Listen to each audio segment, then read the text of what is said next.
The year is 2026 in Seoul, South Korea. Today was just supposed to be another day, with every person lost in their own world, mindlessly going from point A to point B. An ordinary day that was no different from any other day before. People were so naïve and held the notion that the peace they thought they had would last forever. But even the remote idea of peace would be put to the test one fateful day.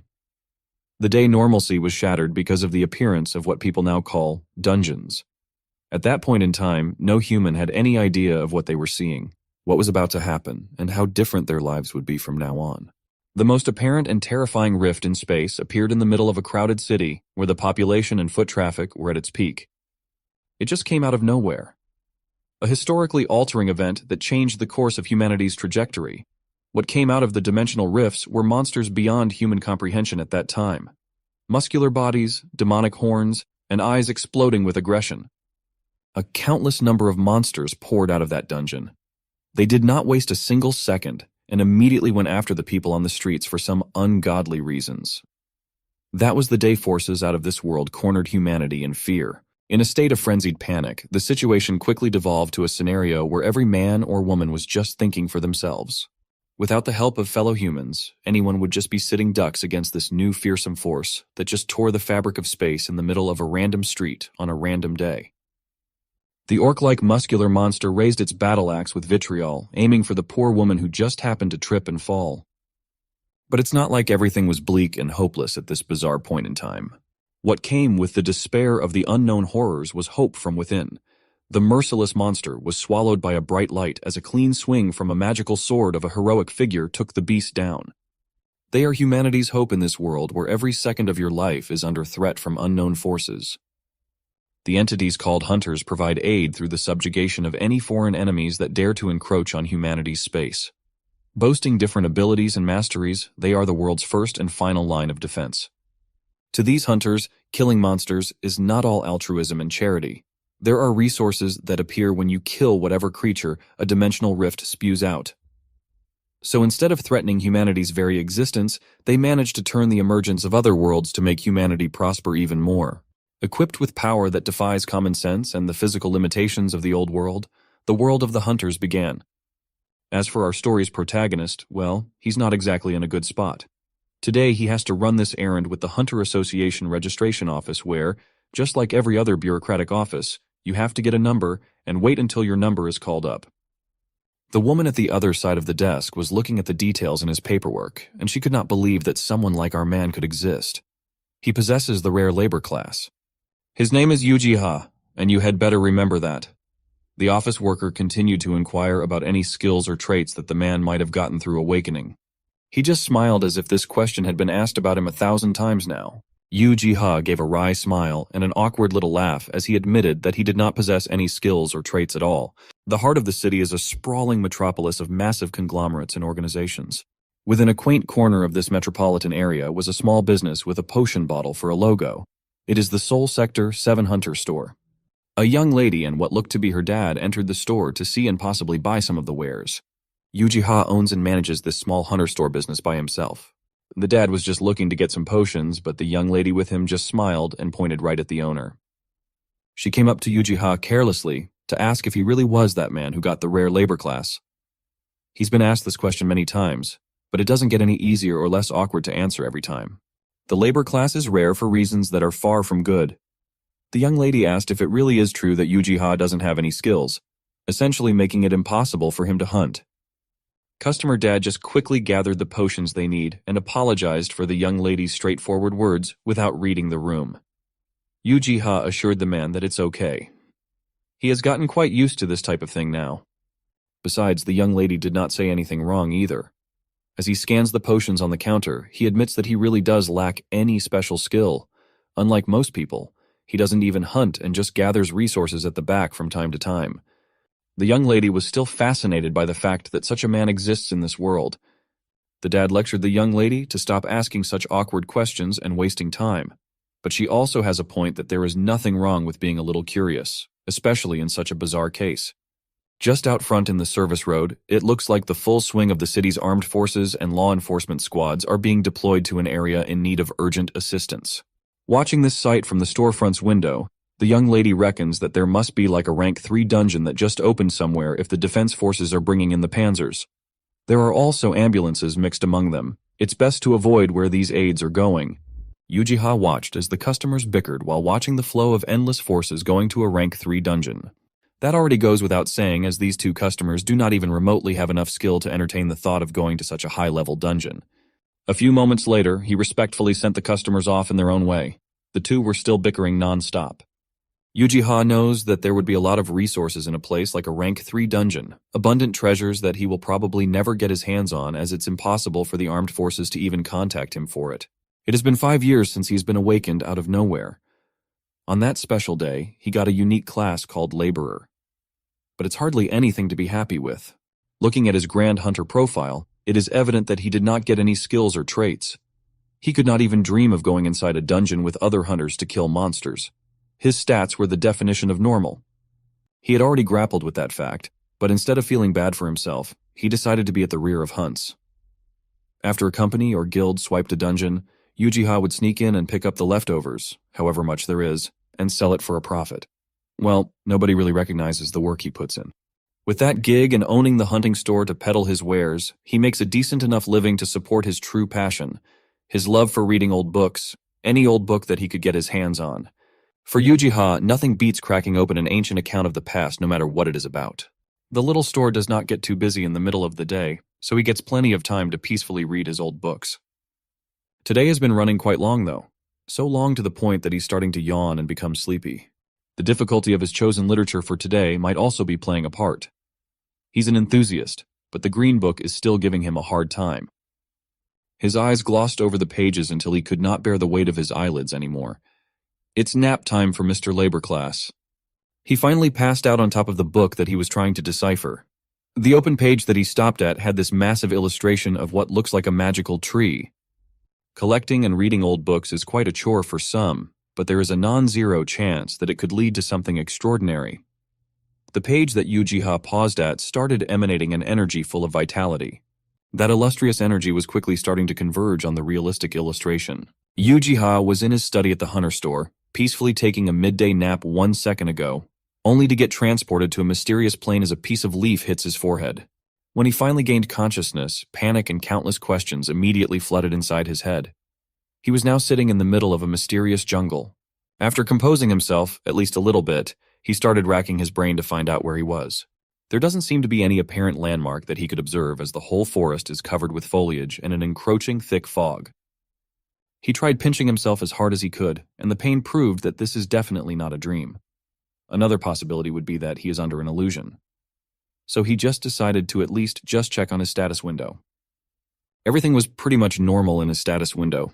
There is nothing special, just a unique class and a whole bunch of numbers that scream mediocrity. Now that he had calmed down for a minute, he noticed another eerie trait that this weird forest has.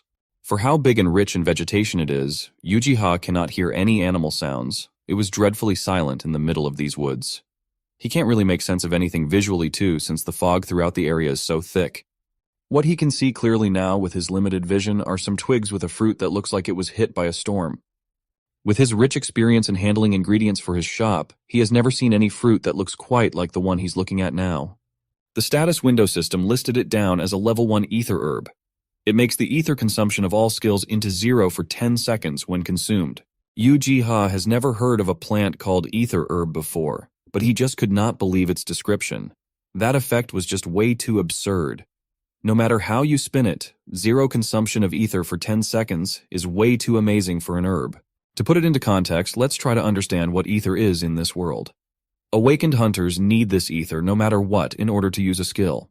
It is somehow like a fuel that runs the mighty hunters. You must also take note that the amount of ether that's going to be used depends on the strength of the skill. That is what makes this mysterious herb so amazing. It basically gives you 10 seconds of unrestrained fighting window where anything goes. If Ujiha could take at least some liquid from this herb, he would be able to study its effects closely. It is a shame that he didn't bring a bottle with him in this impromptu adventure to an unfamiliar place. While he was thinking of that wasted opportunity to learn more, he noticed something else not far from where the herbs were. There are lively leaves on a tree that seems to be wrecked by something unknown. It was a very unnatural sight. Those leaves might really die if he just leaves them like that. So in this unfamiliar land, he still decided to do the kind thing and help the leaves to survive. He transferred the fledgling plant where it could start establishing new and stronger roots, and even gave it a kickstart with splashes of water. It was a good thing that there was water nearby that he could use to increase the chances of keeping the plant alive. Ujiha's hands were full of dirt, and even just moving a tiny plant has tired him out, but the smile on his face is far from worn out. It was genuine. Out of nowhere, the system notified him that he has gained Plant Amiability Level 1 after obtaining Plant Friendly, a Level 1 skill. He also gained the Blessing of Someone, or something just marked as XX. Blessing of XX is a Level 1 trait. These notices came out of nowhere and shocked Ujiha to the bone. After 5 years of being nothing in the Awakening Department, he suddenly gained a skill and a trait in one go, when all he did was plant a twig back into the land. Little did he know that the tiny twig he helped had already started taking root on the ground below at an unprecedented level. It is safe to say that this is not your run-of-the-mill twig. The plant was digging deeper into the land, absorbing that lush and bright energy contained below. Ujiha watched as the old tree where he cut the twig off started dematerializing into thin air as its smaller piece develops into something special in a span of a few seconds. He would call what's happening in front of him impossible, but to see is to believe. Ujiha was stuck staring at the incredulous and magical moment until he was finally transported back to his office. The trees around him were replaced with his rich collection of old books. He was back to where he was supposed to be, and he had not even had the time to completely process what happened in those mysterious foggy woods. He reckons that it might just be a hyper-realistic dream. He was about to wipe the sleep away from his eyes, but he's still wrestling with the fact that it just felt too vivid to be called a dream. Ujiha felt a rough and cold sensation when he brought his hands in to wipe his eyes. There's dirt in his hands and clothes. This just further supported the idea that what he went through was not a dream after all. There is something about the ancient book that he's currently researching, something truly special. To think that his hands would be covered in dirt all over when he was just sleeping soundly in his office is an absurd thought. Of course, there is also the possibility that he may be unknowingly suffering from sleepwalking. But he was certain that the door was locked and there is no place with dirt around where he's sitting. Going by the logic of his first trip to the mysterious forest, he might just be able to go to that forest again if he falls asleep. When you have an idea and you want to see if it works, there's only one other thing to do. Test it out. The first chance that he could get, Ujiha did just that. By the looks of the converging energy in the middle of the woods, it looks as though it is a success. As expected, he was transported to the exact same place as earlier. It might take a little while to get used to, but at least he has established that this place is for real. It was the exact same place, but there are tiny changes here and there. Right now, it looks like it got wider than it did earlier. It seems like the fog has started clearing up a bit too. Going by what he knows, this might be a special dungeon that he could enter in his sleep. He has never heard nor read anything about such a place. As he was trying to take in as much information he could glean from the surroundings, he noticed something about the barren trees surrounding the twig that he tried reviving. Now, it looks like juicy golden fruit has sprouted. It is a level 1 solar apple. Its effect dictates that when combined with a health potion, the healing amount increases by 20%, and its duration decreases to 80%. Unlike the ether herb, Ujiha knows about these so-called solar apples. He knows that it's hard to find these things even in the deadly high-rank dungeons. The 20% boost in healing that it provides is way too good.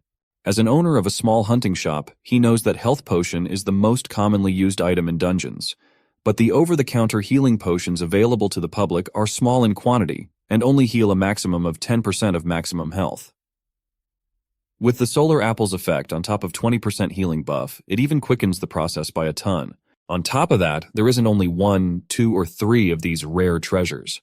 The once barren trees, as far as the eye can see, were teeming with ripe solar apples waiting to be harvested. Ujiha's mind reeled. If he can take the solar apples and ether herbs out of this place, he thinks that he'll be able to make a potion with incredible effects. He still feels weird about it, but he tried to convince himself that it should be fine to take 1 or 2 out by putting them inside his clothes. Just as he was thinking about that, a sack pouch suddenly fell down from the sky, hitting him in the face. It was not an ordinary sack pouch at all. It is a valuable dimensional pouch that can store materials in a limited independent space. As he was observing the dimensional pouch and wondering if he can put things from the store in this thing, he noticed that there are already a few bottles stored inside. He was just thinking of how he could take a few of the treasures from this place, only for the sky to provide him with a solution. He could only laugh awkwardly at the scary thought of something listening to him from above. Anyways, he has gotten everything he needs. It's time to test and see if he can harvest the precious treasures in this place or not. The very next day, let's turn our story to the famous Hunter specialty chain store in District 7 of Seoul known as the Hunting Ground. Inside, customers have lined up early in the day to buy some hunting supplies. The store was so popular that the buyers are pushing each other around to get in front of the line. The hunter wearing heavy armor at the start of the line was furious to be notified that there were no more paralysis resistance potions left. While the attendants of the store tearfully apologized for the inconvenience as they had run out of stock, and it would take an hour for the refill. For the busy, high-profile hunters, this type of delay is nuts. Some had already ordered their assistants to contact other businesses since the time frame for entering dungeons is quite limited, but every big hunting supply business is also in a big time of shortage. While everyone was whining and complaining about how they will be late for their hunts, someone entered the room and all eyes turned to that person. Dark hair, beautiful place, top-tier armor, sharp disposition, and a fearsome blade. She is Seo Hyejin, also known as the Sword Witch. She skipped the long line of complaining customers and directly asked the attendant to please call the manager. No one dared to complain that she did not line up from the back. For some of them, this is their first time seeing a hunter of such degree as Seo Hyejin in person. She is dressed by rare class artifacts no lower than items looted from Tier 4 dungeons. The Sword Witch is 12th in the current hunter ranking, so it's understandable why she has top-notch gear. The manager has finally showed up to personally welcome the Sword Witch while stuttering. He had no idea that such a renowned figure in the hunting world would come to the store personally. But they have forced her hand because they've been dodging her calls about the potions that she ordered in advance. The manager apologized for having a lot of previous bookings, so the potions that Seo Hyejin needs are still unavailable at the moment. Someone of her stature could not afford to waste time waiting for potions, though. She is under time constraints right now. In 30 minutes, she will be challenging a dungeon. The Sword Witch just ignored the incompetent manager and pulled out her phone to check on nearby hunter shops. Even just general stores would be fine. In a small Sector 7 hunter store, Yu Ji-ha has successfully harvested some ingredients from the mysterious forest to do some experiments. He used purified water, Undyne's tears, and ether herb liquid. That should be a pretty compact list. With the main potion brewed in just the right way, putting in the solar apple concentrate and mixing it a little bit should complete the experiment. As he was waiting and observing what the result would be, the system sent him another notification that due to XXX's blessing, a great success verdict has been applied to the concoction. He has also unlocked the first level of the sought-after skill of alchemy. The final product came out as a level 1 special potion. Upon use, all skill ether consumption becomes 0 for the next 14 seconds, while recovering 14% of maximum health in just a span of 15 seconds. Yu Ji-ha already expected that the effects would be good, but not this good. Even self-proclaimed alchemists don't have the alchemy skill, so unlocking it in one experimentation run is quite a shock. As he mixes the solution around to observe how unbelievably pure it is, he could not help but wonder what in the world is the blessing of XX for him to get results that are this good. Before that, he has to think if it would be alright to sell this potion. He knows that the potion has an outstanding effect, but he doesn't know how much to charge for it. It could also be a hard sell to the customers as the description sounds too good to be true on paper. It would be reasonable to think that no one would believe him if he just casually listed off what this potion can do. So, he steeled his resolve to not sell the thing and check out its effects on himself first. At that exact same moment, the Sword Witch entered his humble hunting store. He wore his usual customer service smile and asked the elegantly armored woman how he could be of service with his experimental, special potion sitting at the counter. She moved as fast as lightning, going from the entrance to the counter in a split second while desperately asking for potions as she was running out of time. The Sword Witch finally noticed the fizzy concoction sitting on the counter begging to be taken. Seo Hyejin confirmed if the contents of the bottle was a health potion, and Yu Ji-ha did say that it is, but before he could explain further, the Sword Witch chose to cut him off. When asked what the effects it has, he wanted to keep insisting the mixture is still not for sale. She heard all that and just apologized. She had no more time to discuss the specifics. So if it's a health potion and there's nothing wrong with it, she'll just take it anyway. The Sword Witch just threw a pile of cash on him and told Yu Ji-ha to contact her guild in case the compensation was not enough while she takes her hurried leave. She came as fast as she went. She disappeared in an instant with the speed of a real top-ranked hunter. Yu Ji-ha was still worried how this situation will turn out, but the Sword Witch should be fine, right? Let's see if that'll be the case. Let's follow the Sword Witch in her adventure inside a dungeon. It looks like today would be quite an easy excursion. She did not even pull her blade out and just casted a spell that produced swords made of energy to one-shot some monsters that dared to stand on her way. She deals with monsters as if these powerful creatures were just an afterthought and she's aiming for something else. Her other party members only serve as the designated looters for the fallen monsters that she did not have the time to carve for materials. As expected of the rank 12 hunter, the other two's job is nice and comfortable, but they still feel a little scummy. It's like they were being carried without having the chance to hone their own skills. The older looter has long since given up on working on his own game to not bother the Sword Witch. He's already accepted that his job is to quietly gather resources while she wreaks havoc. This older looter has been with the Sword Witch for a while now, and the old Seo Hyejin was different. She would let the lesser talented members participate in fights, but ever since one particular incident, she's changed to a complete solo play hunter. Newbies must not know about that incident since it's been a while. As the older looter was about to explain, they heard the Sword Witch's panicked voice telling them to run away. At first, they were not able to see the reason behind the urgency, but when they did, they looked frozen in fear. Standing up front, emanating a domineering aura, was a manstalker, an aversion-level monster the size of an armored car. It is not only physically imposing, it also uses extreme poison as a weapon. An aversion-level monster that only appears in grade 4 or higher dungeons shouldn't be in this place at all. Failure to escape would only mean certain death. The Sword Witch immediately rushed in with her blade spell while insisting once again that the two should run as far and fast as humanly possible. Her speed was no joke. Every step propels her deeper into the monster's strike zone, but she was rushing in with all of her magical blades primed and ready to stab the manstalker all at once. She finally took out her ultimate weapon, a massive great sword shining with blue light. The full-powered slash was easily blocked, though. The manstalker's nasty naked handpincer turned out to be tougher than initially thought. It could actually contend with her great sword. With the body of a human, demon, scorpion hybrid, it excels in both speed and strength, making the manstalker a fitting name. In hopes of wounding the Sword Witch, the monster mowed down a decent chunk of the dungeon's forest. Even Seo Hyejin must admit that this creature might just be too damn strong for her. Just running away from those sharp attacks has worn her out considerably. Even her ether is almost completely consumed now. The only thing she could think about was that she only had enough in the tank to buy enough time for the others to run away. At times like this, she gets reminded of that incident that changed her. If her Seunghyuk Appa was here, things would be going a lot differently. But she must push on. She knows that Seunghyuk is not around anymore, that things must change, and she must rely on herself. She took the potion she hurriedly bought at some tiny general store in the city and popped its cork. Looking at its contents, she was determined to only believe in herself from now on. While she's at it, she might as well believe this odd potion too. Since it should be a low-level potion bought in a general store, she already prepared herself for the foulest taste that one can imagine.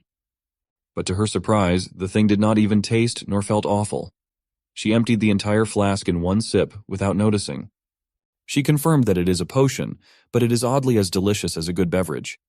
Another thing that shocked her is that consuming the concoction made her feel like she was overflowing with infinite ether. With her combat experience, she became certain that this boost was massive. So massive that she won't have to just buy time, massive enough to turn the tables on the manstalker.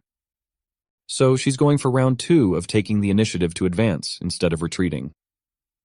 The monster openly took her on, as if confident that it had come out on top. But this time it is different. The Sword Witch executed her ace in the hole. The technique is known as Powerful Sword Rampage. In a split second, countless fine slashes with flawless precision rained down on the hideous monster without mercy. It was the ultimate technique in terms of power and speed. The manstalker's face got diced and its meat slid off of each other. She beat an unbeatable foe in its own game of speed and strength. She stood at the other side of the destruction that she just handed out and could not believe that she did all that. Seo Hyejin knows that this is all thanks to that potion. On top of health recovery, her ether consumption was essentially gone. Thanks to that, she was able to use Powerful Sword Rampage for 10 seconds when her maximum limit was only supposed to be 3 seconds. If all of this is due to that potion that she just hurriedly picked up in some random shop, then this could be big. And the biggest question in her mind right now is what in the world is that little shop? What the hell is that kind and always smiling owner hiding? The next day arrived, and it was pretty much business as usual in the little Sector 7 Hunter store. That was until the customer bell hung in the door chimed its welcoming sound. Everyone in the store, including the owner Yuji-ha, had their attention stolen by the person who just entered. The Sword Witch did not mince words, and it was as if the other customers in the shop did not even register in her vision as she made a beeline directly to the owner. She grabbed him by the shoulder as if afraid that the man would run away as she asked, "What the hell was that potion that you sold me?" Seo Hijin is a superstar. Virtually every hunter in the country, let alone in the city, knows who she is. Also, the news of her slaying a manstalker has already been so exaggerated that there are accounts saying she devastated a whole swarm. Now that she noticed that there are other people nearby, she tried to contain herself and apologized to Yuji-ha for being rude.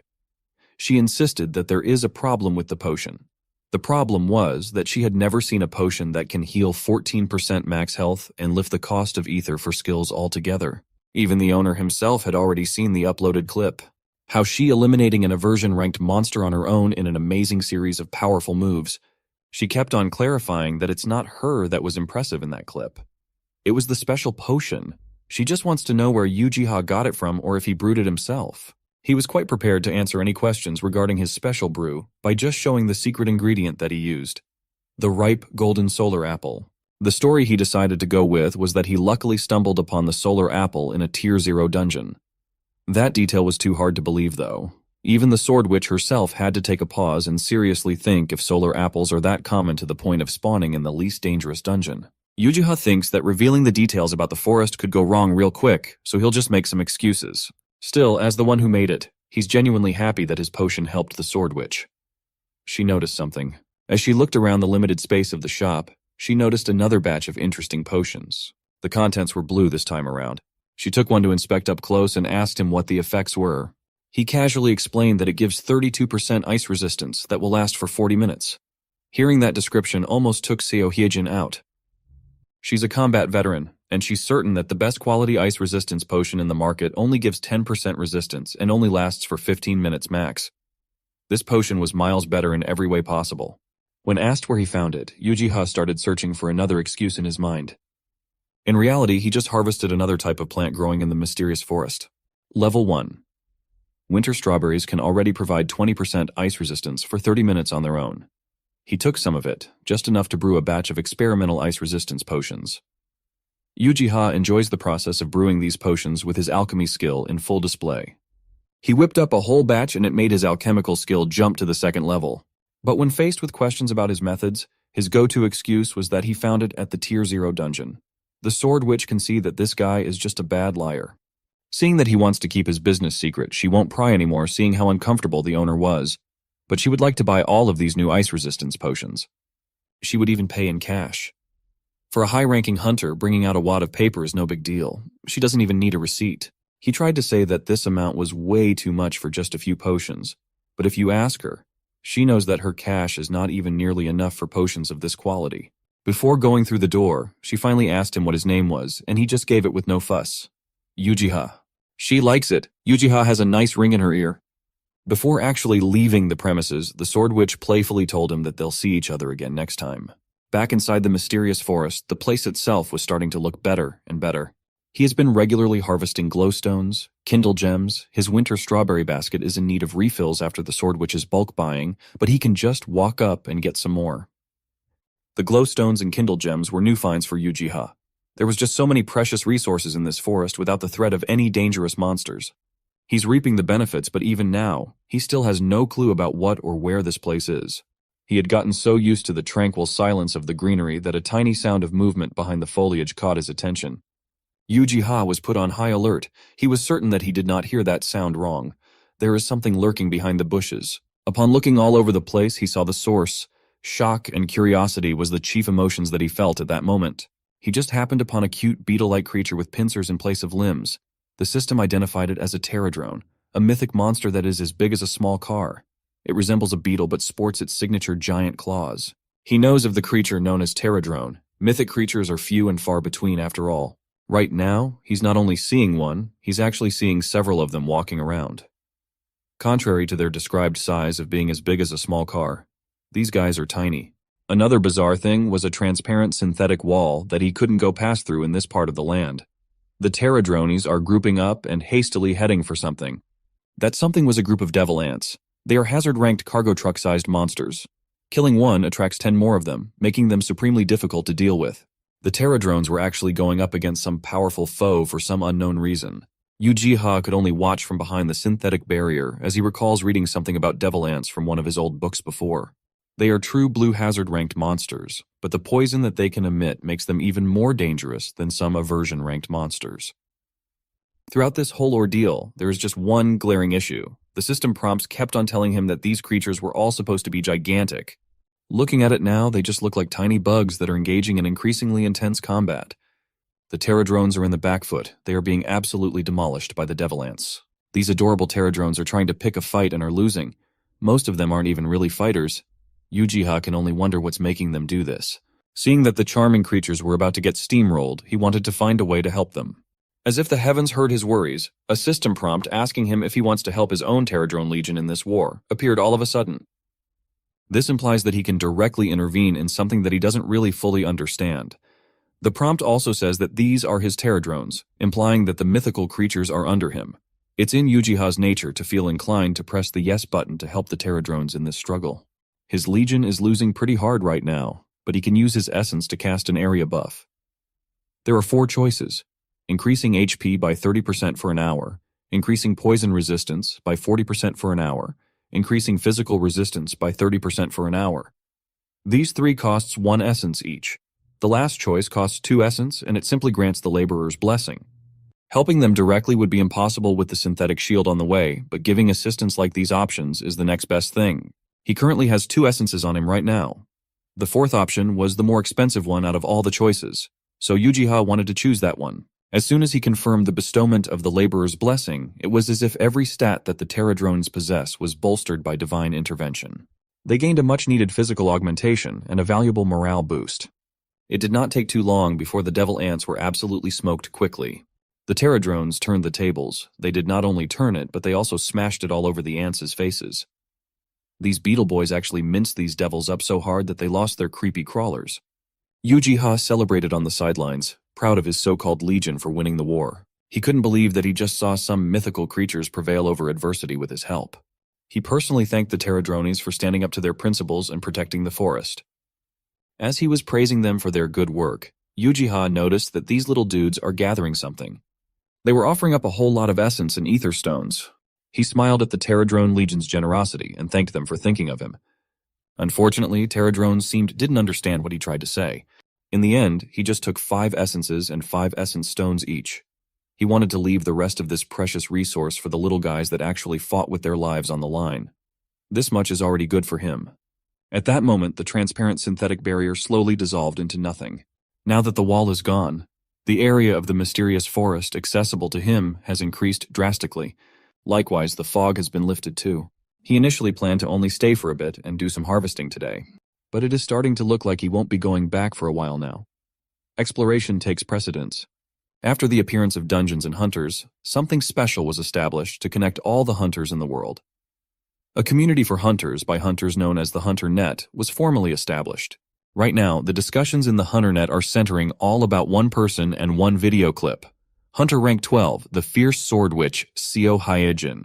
Someone in a dark office is currently browsing the Hunter Net for information. She has long fiery red hair and a stalwart aura. But tonight she's on her anonymous account with a red avatar, arguing that there should be no dispute whatsoever with regards to the sword witch soloing the Manstalker. Another anonymous user with a blue avatar argued that there is also a case to be made about how it should be impossible for Hyejin to do something as incredulous as solo killing a Manstalker without any help. That really ticked off Red. You could almost sense how heated she immediately got just by hearing how fast her typing rate went up. Blue kept on arguing about the number of people entering the dungeon. Red brought up the fact that Hyejin has been a solo player ever since Han Seung-kyuk mysteriously disappeared. Red maintained a calmly stoic look on her face, but she's currently locked in. Blue replied that they honestly hope that the sword witch forgets about that Seung-kyuk guy, that she can't keep on missing someone that disappeared forever. That really pushed the wrong buttons in Red's mind. This stranger she's been anonymously arguing with can only talk smack like this because it's not their problem to carry. Red tried to explain that Hyejin's significant other disappeared in a dungeon, and she has every right to miss him as much and as long as she wants. Her calm demeanor has left the room at this point. Now she's just outrightly pissed. Blue made it even worse by replying that it has been 3 years since the incident, as if grieving has a cooldown timer. In those 3 years, all she did was go around one dungeon in hopes of finding him again. Red wanted to get her point across, but even anonymous Blue felt that it's not a good idea to talk about a missing person like this. Unless you're Seo Hyejin herself, at least. This stranger on the internet has crossed so many lines that Red just wanted to harm something. The dark room was suddenly lit up with bright office lights. A deep voice asked Red if she is a zombie for getting into the habit of browsing the net in darkness. An activity that is bad for your eyes, but even worse for your brain. The dignified guy that just came in is known as Choi Chul-hyun, the top alchemist of the Eternal Flame Guild. Red insists that she can just concentrate better when it's dark while stretching out after spending an ungodly amount of time surfing the web. Choi Chul-hyun is back to report something that he checked into in person. His assignment was the lowest rank hunter with no traits, Yu Ji-ha that runs the hunter store. As expected, Chul-hyun did not feel anything special from the guy. Red was ready to dismiss the matter, concluding that Yu Ji-ha has nothing to do with Seo Hyejin getting stronger at an unbelievable pace and degree. Chul-hyun was not done with the report yet. He inspected the wares and saw that the store was selling something special. Something that concerned solar apples. Even Red had a vague idea as to what those delicious golden treasures were. It is an item that drastically reduces ether usage, and even Eternal Flame Guild's top alchemist had never seen it in person. The thing was, Yu Ji-ha brewed a potion out of such a valuable ingredient and was selling said potions at a very cheap price. Chul-hyun concluded that they can make two assumptions from this bizarre situation. One is that he doesn't know the real value of solar apples. Chul-hyun does not even have to say the next one. The second assumption made Red's clever smile appear. It might just be that the mysterious Yu Ji-ha is a person without an ounce of greed. Since she needed some fresh air anyway, Red decided to check the store out personally and see this shop owner herself. Chul-hyun insisted on calling the car, but she refused. She's not a CEO or anything that flashy. Having a car driving her around feels too much. She might have a point that she's not exactly a CEO, but she's still in a similar position. Red is Chahwa Yan, the Eternal Flame Guild master. Back in the mysterious forest, Yu Ji-ha has made himself comfortable in the middle of all the greenery by making a small bonfire. The deeper he pushed into the forest, the colder it has gotten. It was a good thing that he brought his lighter. The wall and fog that blocked the inner forest have dissipated, and it opened up new possibilities. He looked around, but there wasn't much of a big difference from the first area that he came from. Of course, he was not able to explore the perimeter in full. He was blocked from proceeding any further by an ominous aura coming from a certain spot in the forest. That place just seems too dangerous. He can feel his flight or fight response get triggered near it.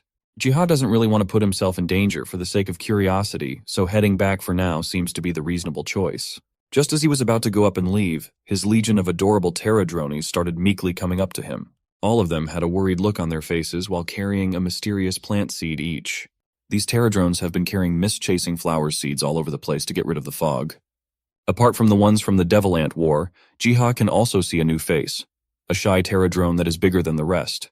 He seems a little different than the rest, so he might be their leader or representative. Now that he's seeing the bigger picture, it seems like these little guys just came out of the ominous place in the heart of the forest. Another system prompt popped right in front of Ji-ha. This time, it is a pterodrone request for the rescue of their queen. These creatures do have queens just like ants and bees. Then these mist-chasing flower seeds are like their offering before asking Ji-ha for a favor. He was moved by their current situation. Besides, these little guys have protected the forest thus far, so he promised to do what he can. Ji-ha admits that he's a little scared, but he'll lend a helping hand. He patted the big pterodrone on the head as he assured them that they will do the rescue operation tomorrow. For now, he has stuff that needs to be prepared. The next day came, and Ji-ha stood by his promise. He used the bountiful resources in this mysterious forest to brew another batch of healing potion, a batch of poison resistance potion, and bought a healthy portion of combat ration. Ji-ha poured all of these in their respective tiny bowls and let the pterodrones feast on them like a pregame for war. Now that basic preparations are done, adding an area buff like last time should make dealing with devil ants easy. Now that his legion is pumped up with feeds and brood boosters, their morale is sky high and their prowess higher when Ji-ha ordered them to fly forth. Like before, he was stuck in the back lines, and as expected, the source of that ominous feeling deep in the forest was something that the pterodrones were quite familiar with. It was a system of devil ant hives, the mother lode. This is the place where those pesky devil ants reside and prosper. For the first time in a while, there's something that matches that can intimidate him with size. Each one of these mountain of killer ants are at least 3 meters tall. When the pterodrones finally got close to the vicinity of the hives, they were welcomed by the full force of the devil ant security team. These monsters immediately pulled out one of their more lethal cards, the poison excretion from their bodies to the atmosphere. With the help of Ji-ha and ample preparations, it looks like the little guys are up for the challenge. The war between the Terradrones and the Devil Ants has finally begun. With their overall stats bolstered up to a new level, the beetle-like mythical beasts were making quick work of Devil Ant First Wave. It is a close fight overall, but the Terradrones are superior in sheer will. Thanks to the basic preparations that Jiha prepared, his legion is evidently doing a lot better than they did last time. But they can't all be outstanding fighters right from the get-go. They are still in danger under the enemy's home court. Jiha was then notified that he can assist his legion with his power, but it will be limited to a one-time use. The next prompt offered putting the Devil Ants with wings back on the ground with a strong slap. This would cost him 3 essences. He can give help a single time and it comes in the form of a slap. A one-use slap in a situation like this is way too ridiculous. He doesn't even know what he's supposed to do with this silly choice. The solution to his problem of using the slap has kindly presented itself on time. A winged devil ant came out of their lair. These specialized members of the hive act as the messenger of the colony with their ability to fly. The devil ant army is essentially trying to send a message to recall their main army back to the hive. Jihan now has the ability to stop these ants from sending a message with a single slap. He just said whatever and accepted the blessing from the system as he clenched his palm. The winged devil ant has started its urgent journey to call on the bulk of their army to end the war with Terradrones once and for all. It felt so confident that the flight would go on without a hitch. It forgot to check above for any anomalous figures looming around. Ujiha brought down his hand like the might of a giant god and bitch slapped the clueless flying ant into smithereens. This is his one-time assistance to his Terradrone Legion, killing ants in a classic style. Proper punishment for annoying ants. Taking a day out of her busy schedule, Cha Huayan decided to visit Ujiha's store. After inspecting the building that sold sun apples up and down, she didn't notice anything supernatural. Externally, it was unremarkable and had nothing special. But you can't judge a book by its cover. No one knows what secrets might be stored inside. Seo Hyejin said that she defeated a stalker after shopping here, so Cha Huayan couldn't go by such information. Now she was even more eager to uncover the secrets of this place. She was in a great mood and had a huge pile of questions she wanted to ask the shopkeeper, but pulling the door handle, it was closed. After pulling a few more times, she made sure she wasn't imagining things and started looking around. It was odd that the sign hung with the open side, but maybe the owner had just stepped away for a while and needed to wait a bit. But that a bit could drag on for hours, so turning around to the old man who had originally cleaned the site, she asked about the store's hours of operation today. However, the man didn't know the exact time, even though it used to open on time and close late in the evening. Unfortunately, for the past few days, the potion store had changed its opening hours, and the owner had started opening the store less often. This time the doors were still closed from yesterday, so no one knew what the problem was. In the end, he said that young people were getting lazier every year, and then he turned his back and started cleaning in the other direction. This information was completely different from what Cha Huayan had received, as she had been told that they only didn't work on weekends. A glance at the wooden signboard displaying a potions vial convinced her of her speculation. Anyone hearing about the sudden change of opening hours would think of this person's evil intentions. As expected of Ujiha, he is up to something. Meanwhile, our hero used the system's gifted opportunity to participate in the Terradrone battles and resented how little he could do. However, it should have been enough to bring them closer to victory, since this wasn't even his war. Besides, eliminating the messenger wasn't bad revenue for them either. Of course, the Devil Ants didn't like this turn of events, and their motivation was fading. Looking at the reinforced Terradrone, it was immediately clear what outcome the battle would have on them, because their armor had become stronger, and their strength appeared even more than originally. That was why when they attacked them, the ants fled, emptying the clearing. Sighing a sigh of relief, Ujiha sat down on the ground and covered his eyes. This war was mentally exhausting for our hero. Meanwhile, the Terradrones began to run around him, happy that they had managed something. However, their queen was still inside the anthill, so she had to be taken out somehow. Remember the ray, here comes the sun. Turning his head towards the anthill, he wondered what was going on. The Terradrones had rescued her from there themselves. They had also somehow managed to make a stretcher. Their development was clearly at a high level, even without evolution. Raising her head up a little, the queen looked at her savior and began to express her gratitude. With the help of her subordinates, she managed to rise to her feet and bowed to Ujiha for her rescue and the support of the entire settlement. He was naturally happy about it, but forcing a sick creature to bow was not his style, so he stroked her and told her that everything was fine and she could rest in peace. He was genuinely glad that she was unharmed. Looking at the situation from the outside, one could compare him to an angel descending from heaven. Nevertheless, the system window informed him that the Terradrone Queen wished to swear allegiance to him. If he signed the contract, he would sponsor her group and receive several items with the stipulation that Uchiha would have to fulfill their requests. Fortunately, he wasn't going to think about her proposal and gladly accepted the Queen's offer.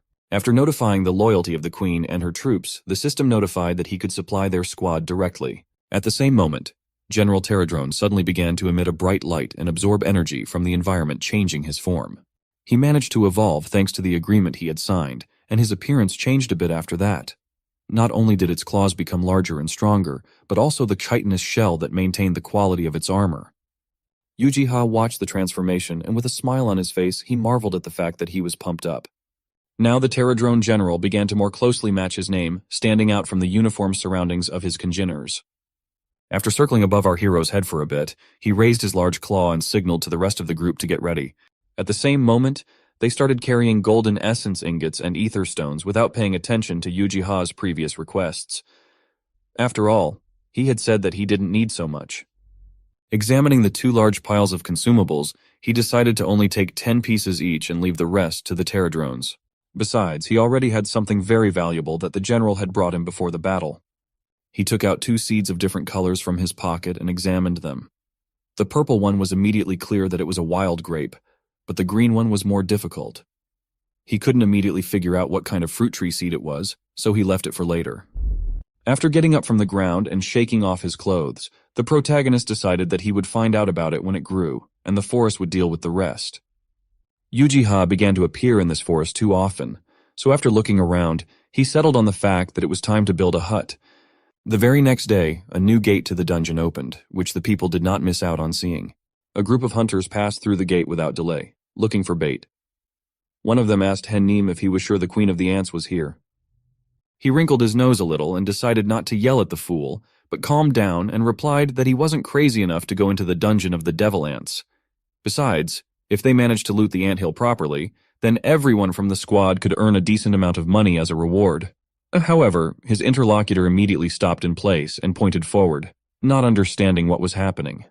It seemed to him that the dungeon had already been cleared, but Hennim called it nonsense, for the gate had just opened. Once close enough to the anthill, even the omniscient squad leader was greatly surprised by what he saw. The anthill was indeed empty, which made many people confused. Entering a new dungeon, which no one has not yet cleaned, create expectations of a huge pile of monsters storing precious items, but today's dungeon was fundamentally different from the others. Someone assumed that it was cleared in another area, but it turned out to be a stupid guess, because everyone knew that the past dungeon does not open twice. The commander himself couldn't believe it, but the nonsense turned out to be true. No one knew who was able to clear the anthill, but looking at the traces left behind, it was obvious that someone had already fought them. To top it all off, the ants were also nowhere to be seen, which would put a stop to the speculation. However, the commander ordered everyone to immediately shut up and look for tracks, not believing that they could have all disappeared. At the same moment, someone in the group looked down and cried out in surprise. That was when Hennim leaned down irritably, not understanding why he was yelling and scaring the others. As it turned out, the group of hunters, without realizing it, was standing on a giant palm print that could fit 20 people. The whole group instantly gathered in a heap, trembling with fear. It was hard to believe that there was something huge in this dungeon that could leave such a huge footprint, because there was nothing like that in the reports. If it was a monster, it might be a level destruction monster. Such a creature was clearly beyond the teeth of the hunters who entered, which did not correspond to its rank. Gnashing his teeth in fear, the commander lightningly rushed out, shouting for everyone to retreat. He truly believed that they wouldn't be able to handle the monster that had destroyed the devil ants. If they let their guard down even for moments, they might be killed before they even started doing anything. Heeding his advice, the group decided to retreat first, and afterward contact the association and report the footprint they had found. There was no fool who would want to stay there, so soon everyone left the dungeon. Having done everything they had agreed on, they handed over all the information to the guild with the photos as proof. The head took this situation as an emergency, so he immediately began to evaluate the handprint that was sent. He was told that the print was found near a devil ant hill, but that wasn't what was most strange. The secretary added that the hunters had ended up in a scavenged dungeon, which in itself could not have been possible. After listening and looking over the evidence, the heir to the Goryu group, Kim Hyung-suk, ordered that he be notified of any new information related to the case. Reasoning over the print, he immediately realized that it wasn't an ordinary monster, but the hand wasn't big enough to call it a new species. Perhaps this monster belonged to a mythical rank that not many people knew about yet. But what if a monster above the destruction rank really appeared? Strange things began to happen more and more frequently, so Kim Hyung-suk became increasingly worried about the fate of the country. Standing up from his chair, he went to the window and looked out at the city, remembering the horrors that people had once experienced. He couldn't allow them to happen again, so he decided to put all his efforts into this matter. Meanwhile, Yu-ji-ha was quietly trading in his store, unaware of what was going on in the mind of the guild leader who didn't know about the war between the Terradrones and Devil Ants. The weather was fine in Seoul today, so Yu-ji-ha closed the store for a while and went to Area 5. There, he stood quietly under a building with an intercom waiting on the person he had previously arranged to meet. Fortunately, the long wait didn't come, so after he was called out, he immediately turned his head towards the source of the sound and smiled. Running in his direction was a beautiful girl that, taking a book under her arm, greeted him. Winking at him, she apologized for the delay and said that he could just go inside and wait there. However, that wasn't a problem for him, so our hero simply asked her not to run, worrying that she might fall. As he expected, she immediately found herself on the ground. In a way, one could consider him a prophet, but he just knew her too well. After all, this wasn't the first time she had fallen like this. Yu-ji-ha approached her and asked her about her condition, but she just quickly said that the book was intact, and there was nothing to worry about, and then started to get up from her knees. However, that wasn't what he meant at all, but he didn't bother to correct her. That clumsy girl was Hwang Sun-young, the only huntress with origami skill in South Korea. Smiling awkwardly, she scratched the back of her head and began to justify her fall by saying that she hadn't exercised in a long time, so she had even forgotten how to walk. There were a lot of differences between her and Yu-ji-ha, but the fact that Hwang Sun-young turned out to be a bookworm united their interests. Holding out a green-wrapped box to her, he handed her a breakfast from Jumi that he asked her to take care of. Hwang Sun-young was surprised that this was the only reason our hero had come to her, but catching a whiff of food, she thanked him for his concern. As she took the box in her arms, she realized that something was holding her back, and remembering the book, she held it out to Yu-ji-ha. Last time she had gone to the store looking for a new story, but that day his manager had been rather sad because of this book. As it turned out, people were buying it as a piece of jewelry, and then coming back and demanding a refund. It was quite beautiful and stylish, so even though it was useless, they still bought it as a gift. Hwang Sun-young thought that the book would go well with the main character's interior, so she gave it to Yu-ji-ha. The information that she was being returned seemed scary, but he still accepted the gift. Feeling some sort of power in his hands, he looked at it and was a bit surprised at what started to happen afterward. The object exuded a muted green color, so one could guess that she wasn't just a piece of paper. The system notification announced that he had received an endless spellbook, but in order to write something down in it, he would need to use a petrol quill and ink. Turning to Hwang Sun-young, he decided to clarify whether this book was indeed a common decoration, but the answer was quite expected. She also thought it was strange what was being said about it, but there really wasn't anything written inside. Besides, she had also tried to leave her notes there, but that idea had failed as well.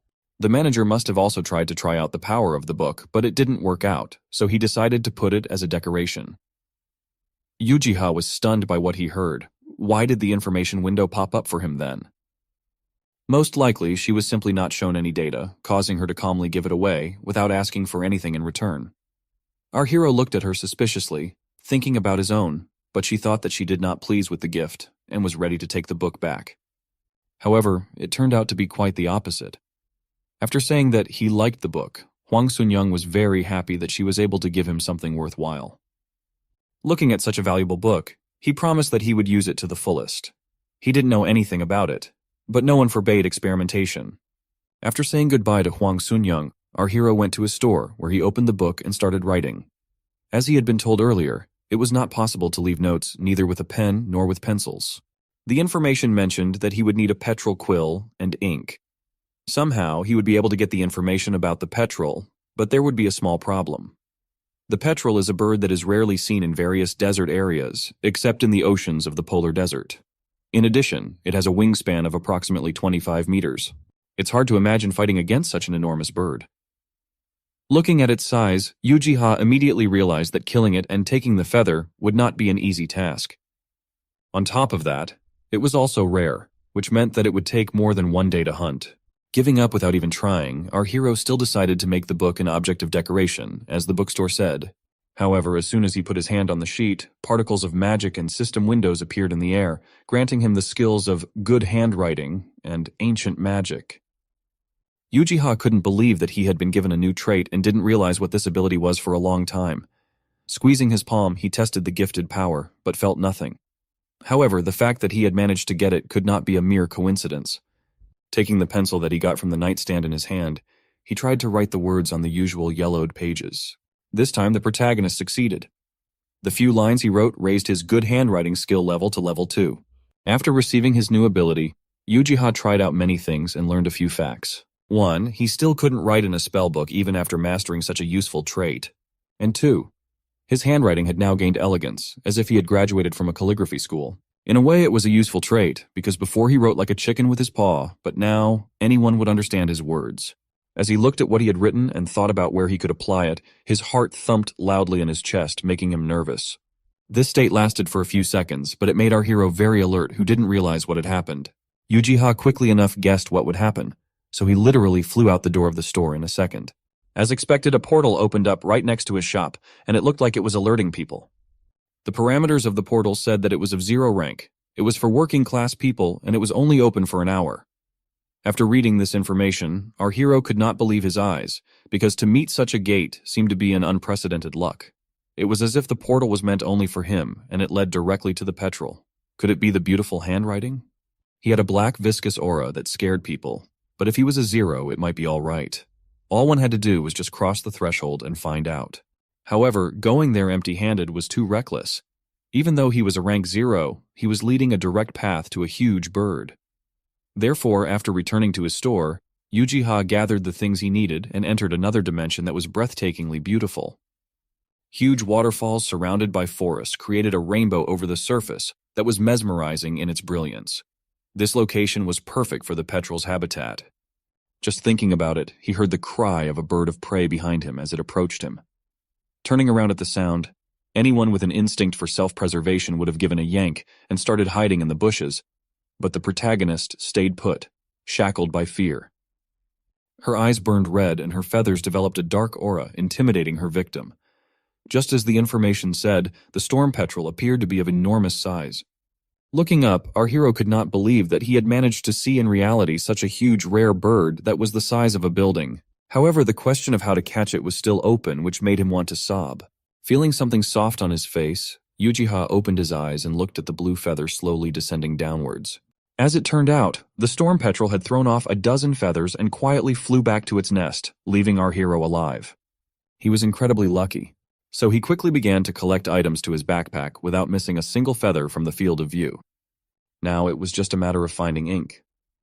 Luckily, he already had an idea where he could find it without expending any effort. He paid a visit to the pterodrones, who were kind enough to share the green liquid they themselves made from an extract of green herbs. Even Uchiha was surprised at how quickly they had found it, but he was still just as glad that he had reached out to them. After looking over the flask, he thanked them for their assistance and put it in his pocket.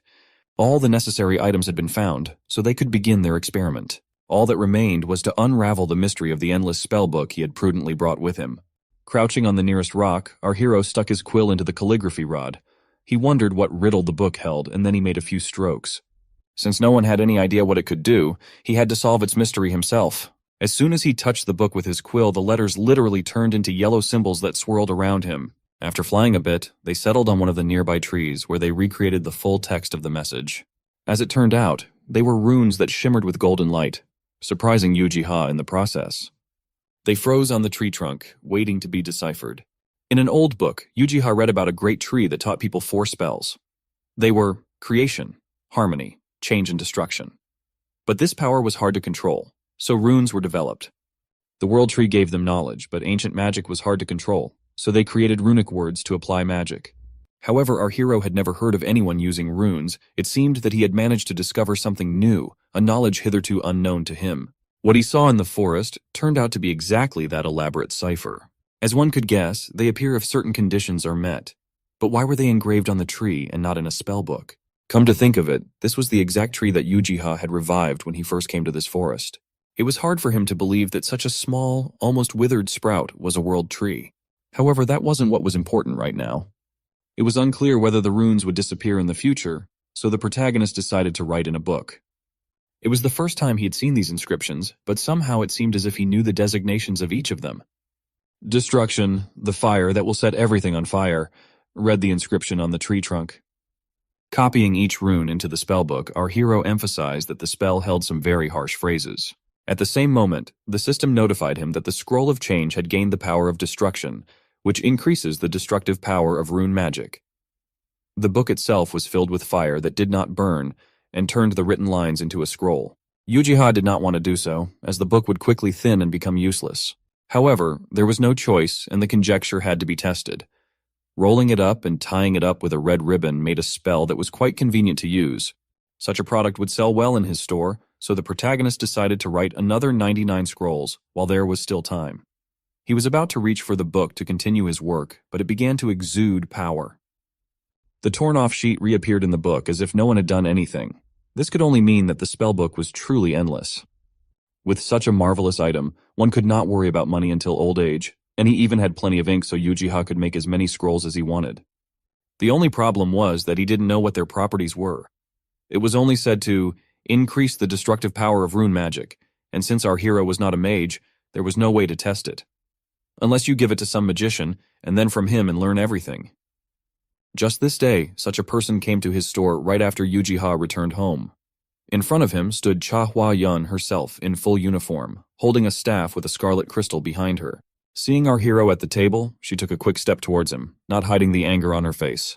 Hitting the table hard with her hand, the store mooned at the sound of her blow. Turning to him, she irritably remarked that Uchiha was hard to catch on. He had no idea how many times she had come to see him, but he knew one thing for sure. She was just like Heijin Si. Apologizing for his action, the protagonist replied that the store was closed for personal reasons, so it doesn't open as often as it used to. After evaluating his appearance, she agreed with Chul-hyun's words that Uchiha was an unremarkable person. While she was assessing him, the man shivered in sweat, from her fearful gaze pondering about what he had managed to do wrong. It wasn't a problem for Cha Hua-yun that he was useless. After all, she hadn't come for him at all. Looking around the shelves behind our hero, she examined the quality of his potions that made Seo Hyejin stronger. After coughing a bit, she apologized for her behavior and said that she should have thought about the fact that he might have his reasons. After that, she pulled out her wallet, from which she pulled out her business card. Changing her expression to a more welcoming one, she handed him the business card, which had a red image of a coat of arms on it, and introduced herself as the head of the Eternal Flame Guild. After explaining to him that she had gotten hold of information that he had unique items, she had come to verify the rumors in person. Uchiha immediately realized that it would be about the sun apple, which made their negotiations much easier. After all, he was not only selling the apple, but also the winter strawberry potion, which simplified the battle in many dungeons. Right now, they were in high demand and were leaving like hotcakes, so it was no news that she had come to him. After asking for a few minutes, he started looking for items on the shelves, for as Cha Hua-yun had said earlier, she had had a few bad experiences coming to him, so he wanted to give something on the house. This was wild to her, for they were not in a market and were talking about rather expensive products.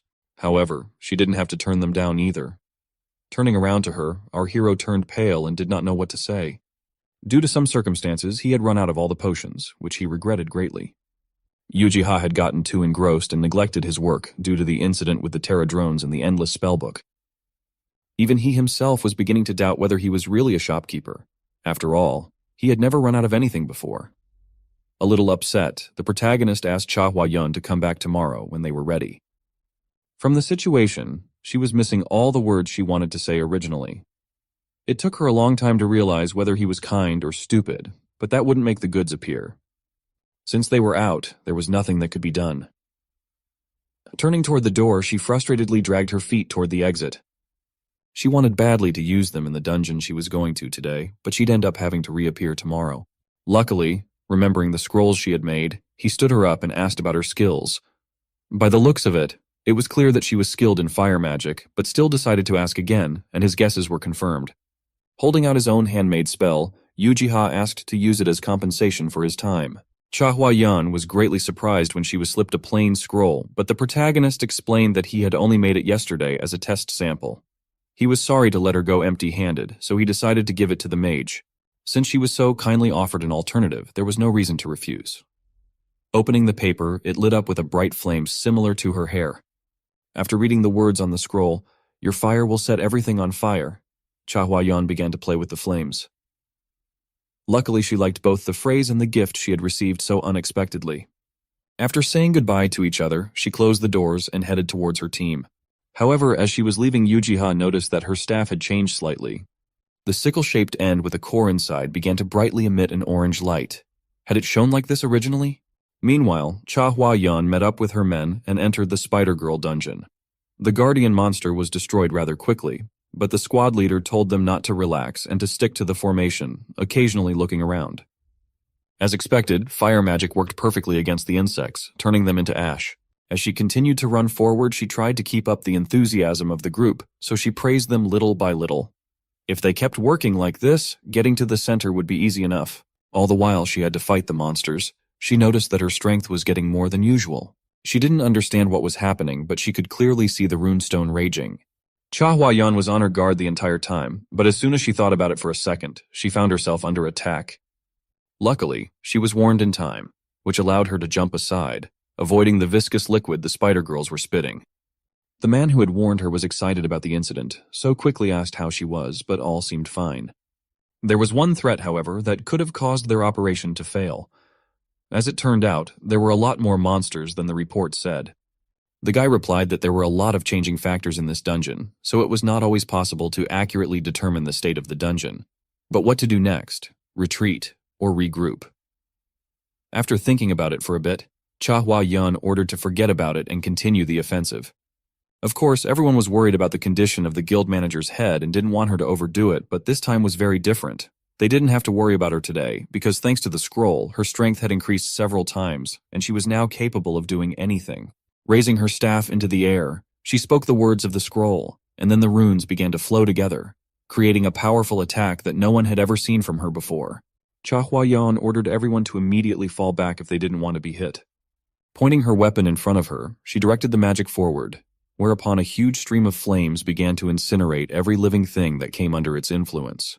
Every spider girl that was ridiculously exposed to the fire began squirming in agony, eating at the entire forest. It was over very quickly, after which a squad of hunters began to cheer Cha Huayan on. No one knew how much she had raised her skill level, but they were sure that at this rate, they would succeed in destroying everyone. To some extent, even she herself could not believe her power and stood still for a while. Looking at the scepter, she had an option as to why this was happening, but it was a bit hard to believe in such a thing. Could a scroll created by an ordinary worker really be capable of such a thing? As Yujiha had promised, the next day he prepared a case of the required potion, spending the entire night making it. Looking at his labor, he estimated the size of the order, trying to determine the right amount. Just in case, he made sun apple potions and winter strawberry potions, just in case someone else came to the store. When they stood side by side, it felt as if day and night were facing each other, for those had yellow and blue colors. Leaving the box on the table, our hero looked at the wall, where hung a clock that showed 7:30. The only thing left to do was to pack the goods before Huanxi came, for she had said she would come early in the morning, so he should hurry. After a while, the bell hanging on the door began to ring loudly, announcing a visitor. As it turned out, it was Cha Huayan, to whom he happily informed that he had just prepared the potions she had requested yesterday.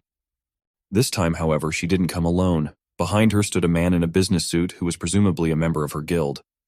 Cha Huayan had thought it appropriate to discuss elixirs later, but now to talk about a more delicate topic. There was no point in refusing him, but deep in his heart lurked some worry about the scroll he had given away yesterday. Fortunately, his fear was not justified, and now, in front of his face, lay a large briefcase filled with a huge pile of money. Yujiha didn't understand what was going on, so he sat on the chair in deep shock. Asking what it was, the guild leader calmly replied that there was money in there. Looking at his reaction, she even assumed that he was the type of person who was obsessed with money and greedy enough to want more. Of course, that didn't explain why he was selling potions at such a low price. However, all this was not about our hero, so he got nervous about the accusations and replied that everyone likes money. He was just a little surprised when such a large sum was put on the table. After that, an awkward silence hung. In the complete silence, Cha Huayan's voice was enchantingly soft, so it was a pleasure to listen to. She began to talk about the scroll that had unexpectedly fallen into her hands. Its effects were unimaginable, and it was also of the A class or even S class. She was grateful that she had gotten it for free, but she couldn't just let it go. The protagonist completely understood her feelings, for as expected, the endless spellbook made for excellent spells. As she continued the dialogue, she emphasized that if he was uncomfortable receiving such an amount in cash, he could easily have it transferred to his account, as it suited him. However, what Yujiha said shocked her mind. After expressing his gratitude, he flatly refused to accept the money. As stated earlier, our hero had given the scroll as an apology for the long wait. He considered himself an ordinary person, so he couldn't accept her money. Still, whatever the outcome, she had gotten the scroll as an experimental item. Cha Hua-yan couldn't leave this situation unresolved, so she said that it would take a few seconds to turn a good person into a stupid person. The secretary who had been standing next to her the whole time wanted to stop her, but she continued her speech. Take, for example, the goose that lays the golden eggs. What would happen to people if she gave them away for nothing? Ayu, Jiha, thinking it was a reference of some sort, briefly replied that everyone would be rich, but the answer was fundamentally wrong. Everyone would immediately know about it, and many would even try to capture the goose, wanting to single-handedly own its riches.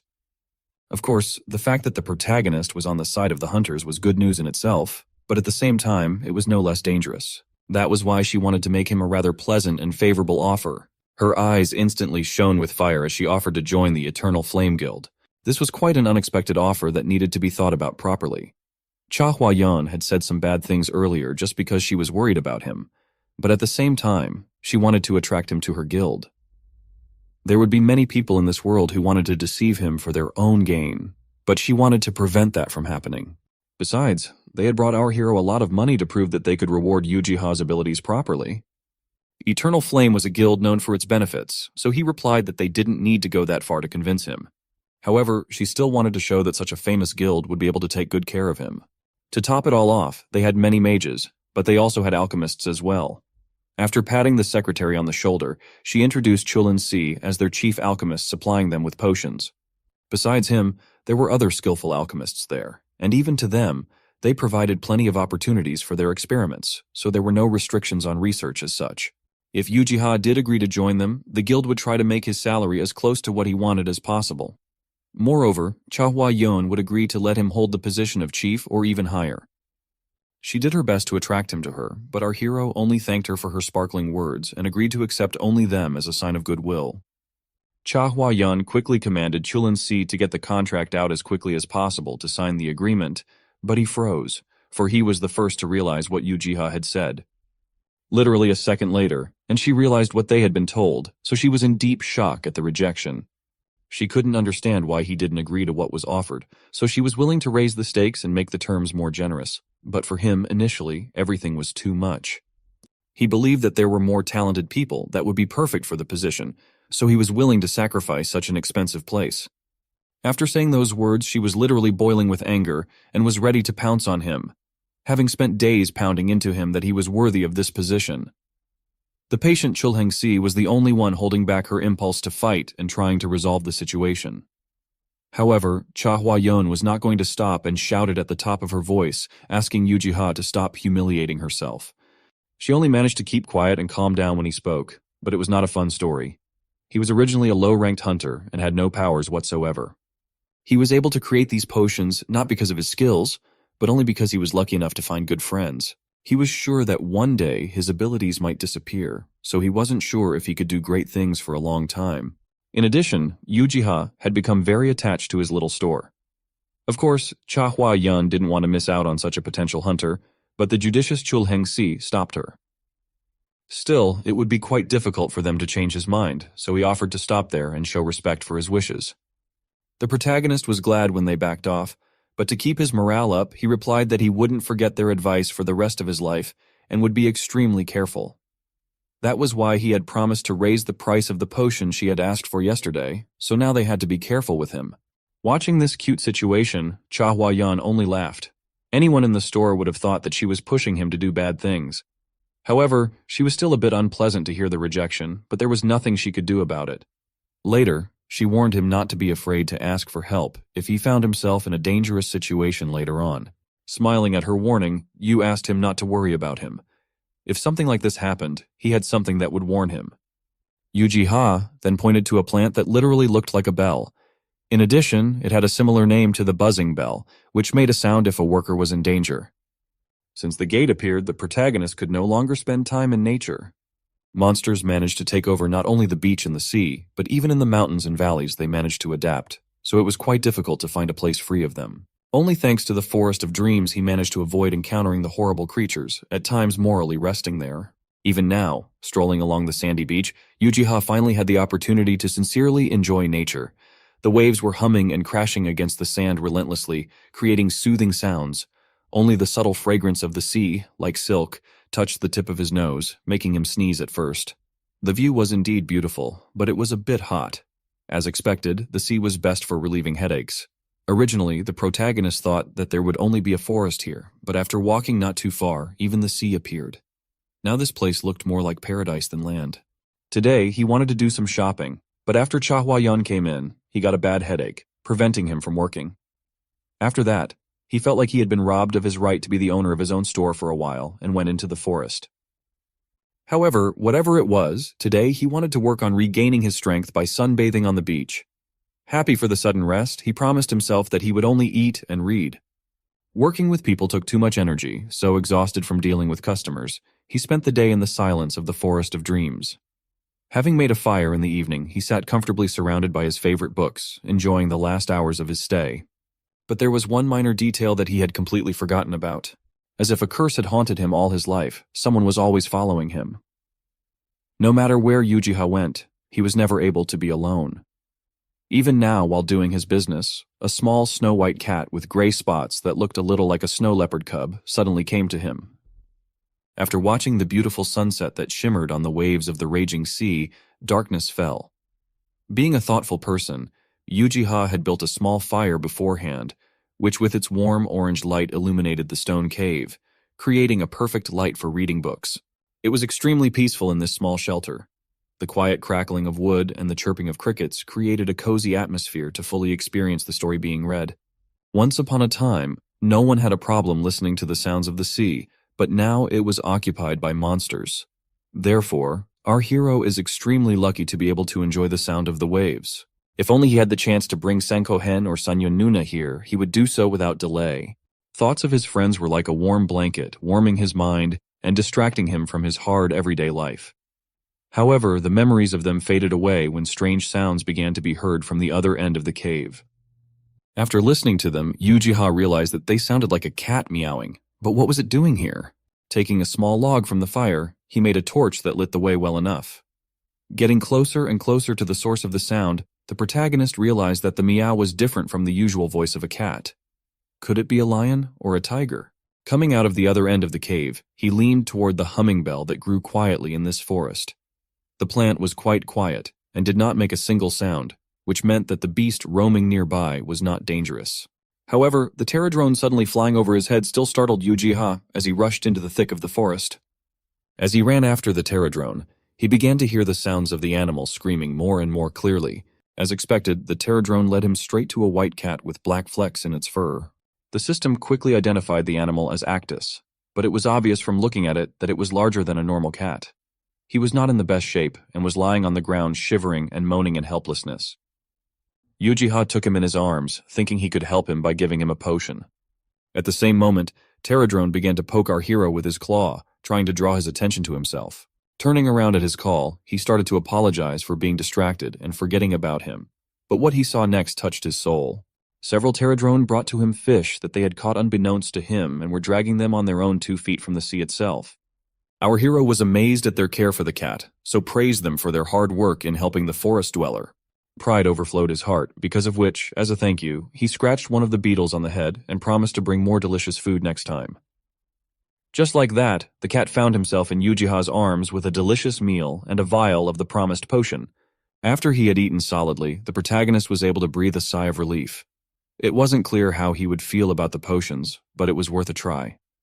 Not long ago, Actus was shivering like an autumn leaf in the wind, but judging from how soundly he was sleeping now, it seemed that everything was fine now. However, a funny thought struck Uchiha at one point. Although he had not yet had the opportunity to fully explore the Forest of Dreams, this was the first time he had met an animal here. Stroking the soft fur of the cat, he became increasingly curious about where this little friend came from. But at the same moment when his hand reached Actus's head, he suddenly opened his blue eyes and stared at him. Of course, our hero did not want to wake him up and only out of habit began to stroke his fur, so thinking that the animal might get angry, instantly removed his palm and began to apologize. But as it turned out, Actus woke up for a completely different reason, surprising Uchiha in the process. Like a little kitten, the beast began to purr and paw at his hand, twisting his flexible body in different directions. It immediately began to be stroked and cuddled even more with this behavior, suggesting that it had chosen the protagonist as its chosen one. After calming down a bit, Uchiha began to ponder over the animal's name. Although even the name Actus sounded acceptable, it was just a species designation. After deciding that the animal's coloring was similar to a white tiger, he decided to name it Beom. Looking at Actus, our hero offered him to stay with him, of course, on condition that he had nowhere else to go. After that, the beast meowed softly, because of which the sound was taken as an agreement. After sitting in the Forest of Dreams for a few more hours, Uchiha slowly packed his things and began to return home. There he set up a separate corner for sleeping and eating, and carried Beom himself to the store. There, too, the poor beast could not stay quiet for a moment. Most of the women, as soon as they saw him, would squeal at the cuteness of the store's new resident. Lying in Uchiha's arms, he seemed like an artificial doll with his eyes glistening from the light of the lamps.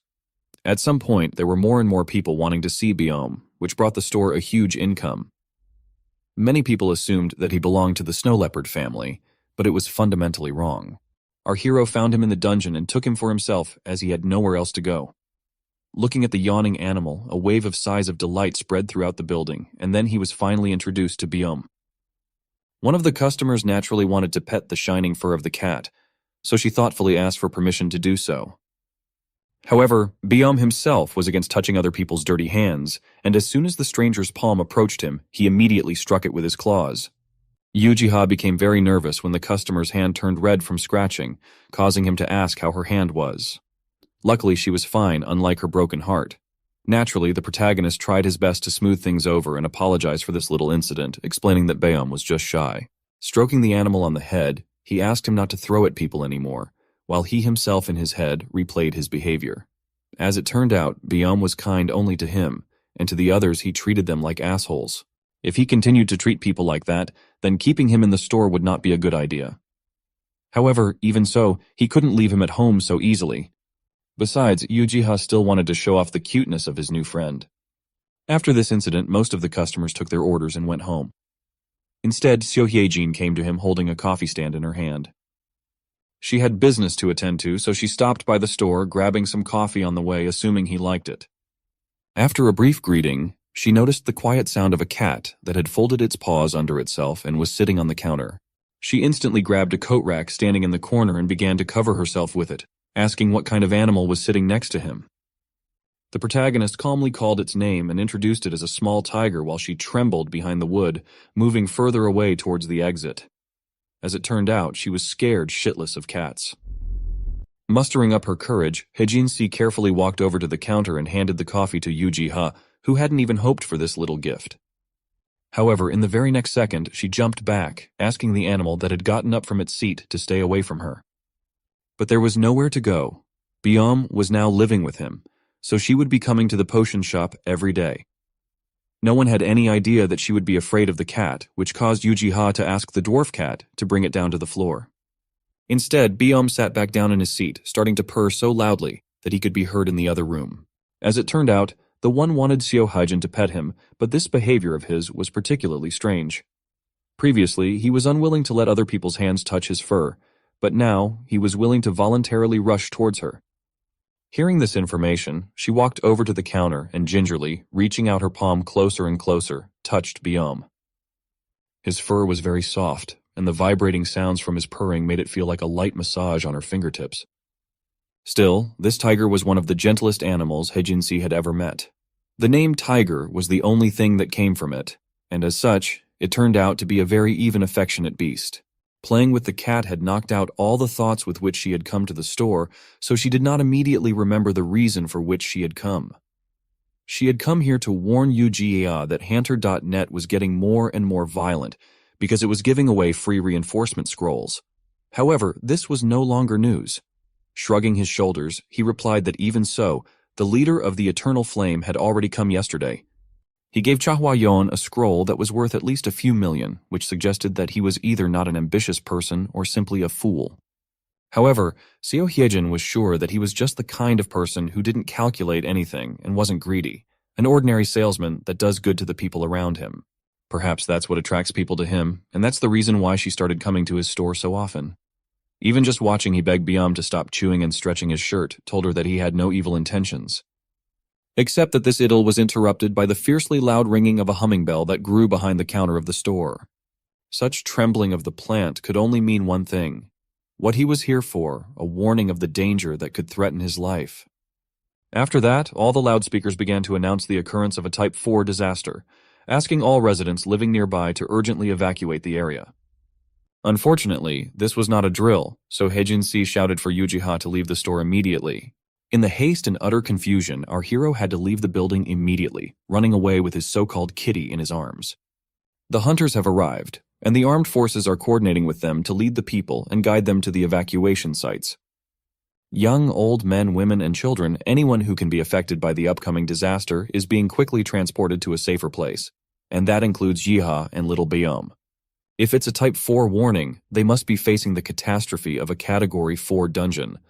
If that's the case, there will be quite a lot of strong hunters in the area. Jiha can only hope that they will be enough to stop the incoming danger. Byam senses that something is wrong and is feeling anxious in the middle of the crowded evacuation area, while Jiha tries to comfort the little guy as much as he can. Everything is going smoothly until the ground starts shaking wildly. Everyone in the designated area feels the quake, and chaos and fear immediately take hold of everyone. When the shaking subsides, Jiha asks himself if it is still too early to feel reassured. Byam is visibly upset by all the strange things happening around. The little feline and his teary eyes are way too cute. Jiha is moving like a real cat dad and trying his best to comfort his little friend. He continues to reassure himself that the ground shake was probably nothing, and that they will be fine. In this world, a catastrophe is not your run-of-the-mill disaster. It occurs when a crisis arises and hunters entering the dungeon fail to complete their quest. There won't be any major problem with catastrophes of a low-difficulty dungeon. Those are easy to contain and deal with. But there are rare cases like this one that go down a lot differently. It happens when a rank 4 or higher dungeon suffers a catastrophe. In the event of a failure this massive, civilians within the radius of 20 kilometers of the gate are to be evacuated. Every armed force that could spare manpower carries out military operations while deploying their finest armored forces. And of course, high-ranking hunters are mobilized as they are the most well-informed and well-equipped against matters concerning dungeons. The Sword Witch, Seo Hyejin, and everyone else are on standby, as everyone simultaneously feels the descent of ungodly forces. The dungeon gate, which looks like a dimensional rift, slowly starts cracking and growing unstable by the second. Finally, the first wave of the monsters breaking free to wreak havoc and spread the catastrophe has broken through to the human world. It seems like this time the enemies would be skeleton warriors brought back from the dead. Humanity's first line of defense opens fire with heavy artillery from the military forces. Every soldier who can hold a gun, whether it's automatic, semi-automatic, anything that fires and fires a lot, rains down lead on the monsters trying to encroach on the human world. Next come the targeted airstrikes being dropped from up in the sky. Fighter jets and their highly trained pilots rain down explosives to pinpoint and wipe out the incoming horde of skeletons in an open area. These skeleton monsters are also known as leeches.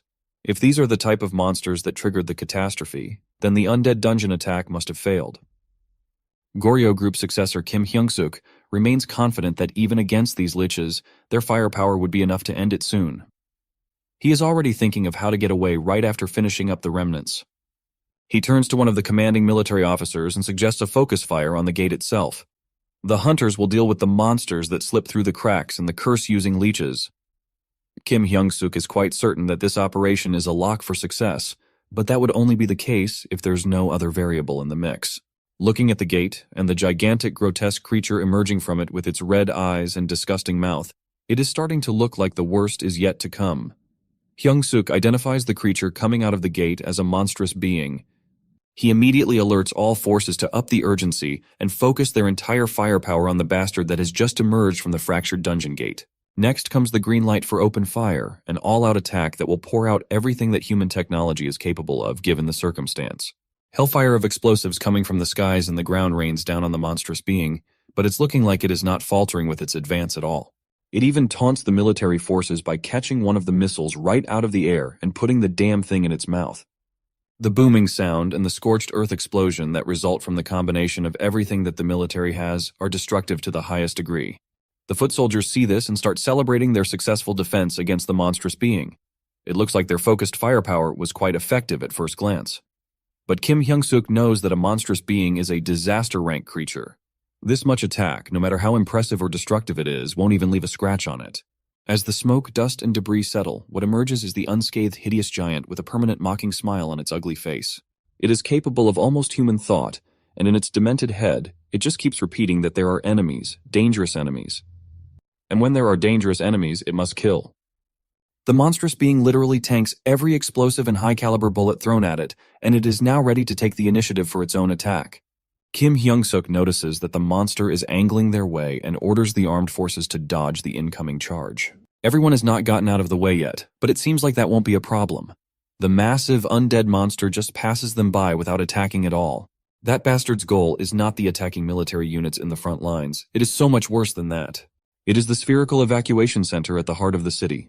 The monstrous being is blowing by every single enemy in sight and is only focused on the area where most of the people in the city have gathered. In this fast-paced battle, the high-ranking hunters have not gotten the chance to show off what they are capable of. They refuse to let this ugly bastard rush into the evacuation shelter without a fight. The attacking effort is being led by the Sword Witch herself. She comes from a high angle with her magical blades lined up for a sharp attack. She then executes her special move, the technique that ripped a manstalker into shreds, her powerful sword rampage. The assault of the high-ranking hunters is not done yet. Eternal Flame Guild Master Cha Hua-yun also wants a piece of the kill, as she orders everyone to stand back while she fires off one of her specialties. Using her runic wand enhanced by the scroll that Jiha made, she fires off a scorching fireball that is more destructive than man-made bombs. After that brutal assault of special moves, the monstrous being feels no pain at all. It still remains unscathed. As if to rub salt on the guild leader and the Sword Witch's wounded egos, the monster does not even bother turning back to face them, as if they did not even register to the creature's radar. At last, the monstrous being has come close enough to the evacuation shelter to lift its fist up and gather whatever mysterious energy that makes the undead so strong. In one punch, it tears a massive hole through the most secure and reinforced building in the city. This sphere was supposed to be a haven where people could expect to be safe from anything. The Sword Witch immediately rushes in to go back into the action, even though Cha Hua-yan warned her that getting close to the monster would be dangerous. She just cannot stand around and watch as people inside the shelter die. Jiha is in there. The monstrous being rears its ugly mug and grotesque undead body in the hole that it made, while the thought of finally finding the enemy continuously repeats inside its thick head. Who would have thought that the monster ignored all the attacks and all the forces outside to look for Yu Jiha and Biome? Now that the shelter has been breached, it is safe to say that the situation outside is not looking good. Jiha knows that the reasonable thing to do was to run away, but the fear has trapped his legs into the floor, and they won't move at all. He begs and begs for his trembling legs to move to no avail. After a while, his lower body finally gains enough strength to take a step back. But it might just be too late. The monstrous being has already reached out its hand to pick him up. In its mind, it's starting to feel confused as this man up front is not the strong enemy that it has set out to look for. Bayam looked as though he was just an anxious and adorable house cat earlier, but the little guy is now breathing in intensely with not a hint of fear in those beady eyes. The little feline launches an attack of concentrated force right into the monster's palm that wanted so badly to grab them in a tight grip.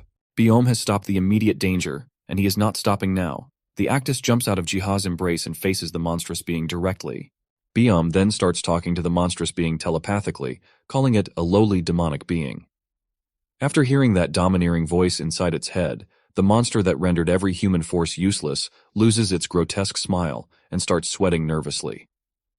Biome continues to speak directly inside the undead's head while roaring with all his might.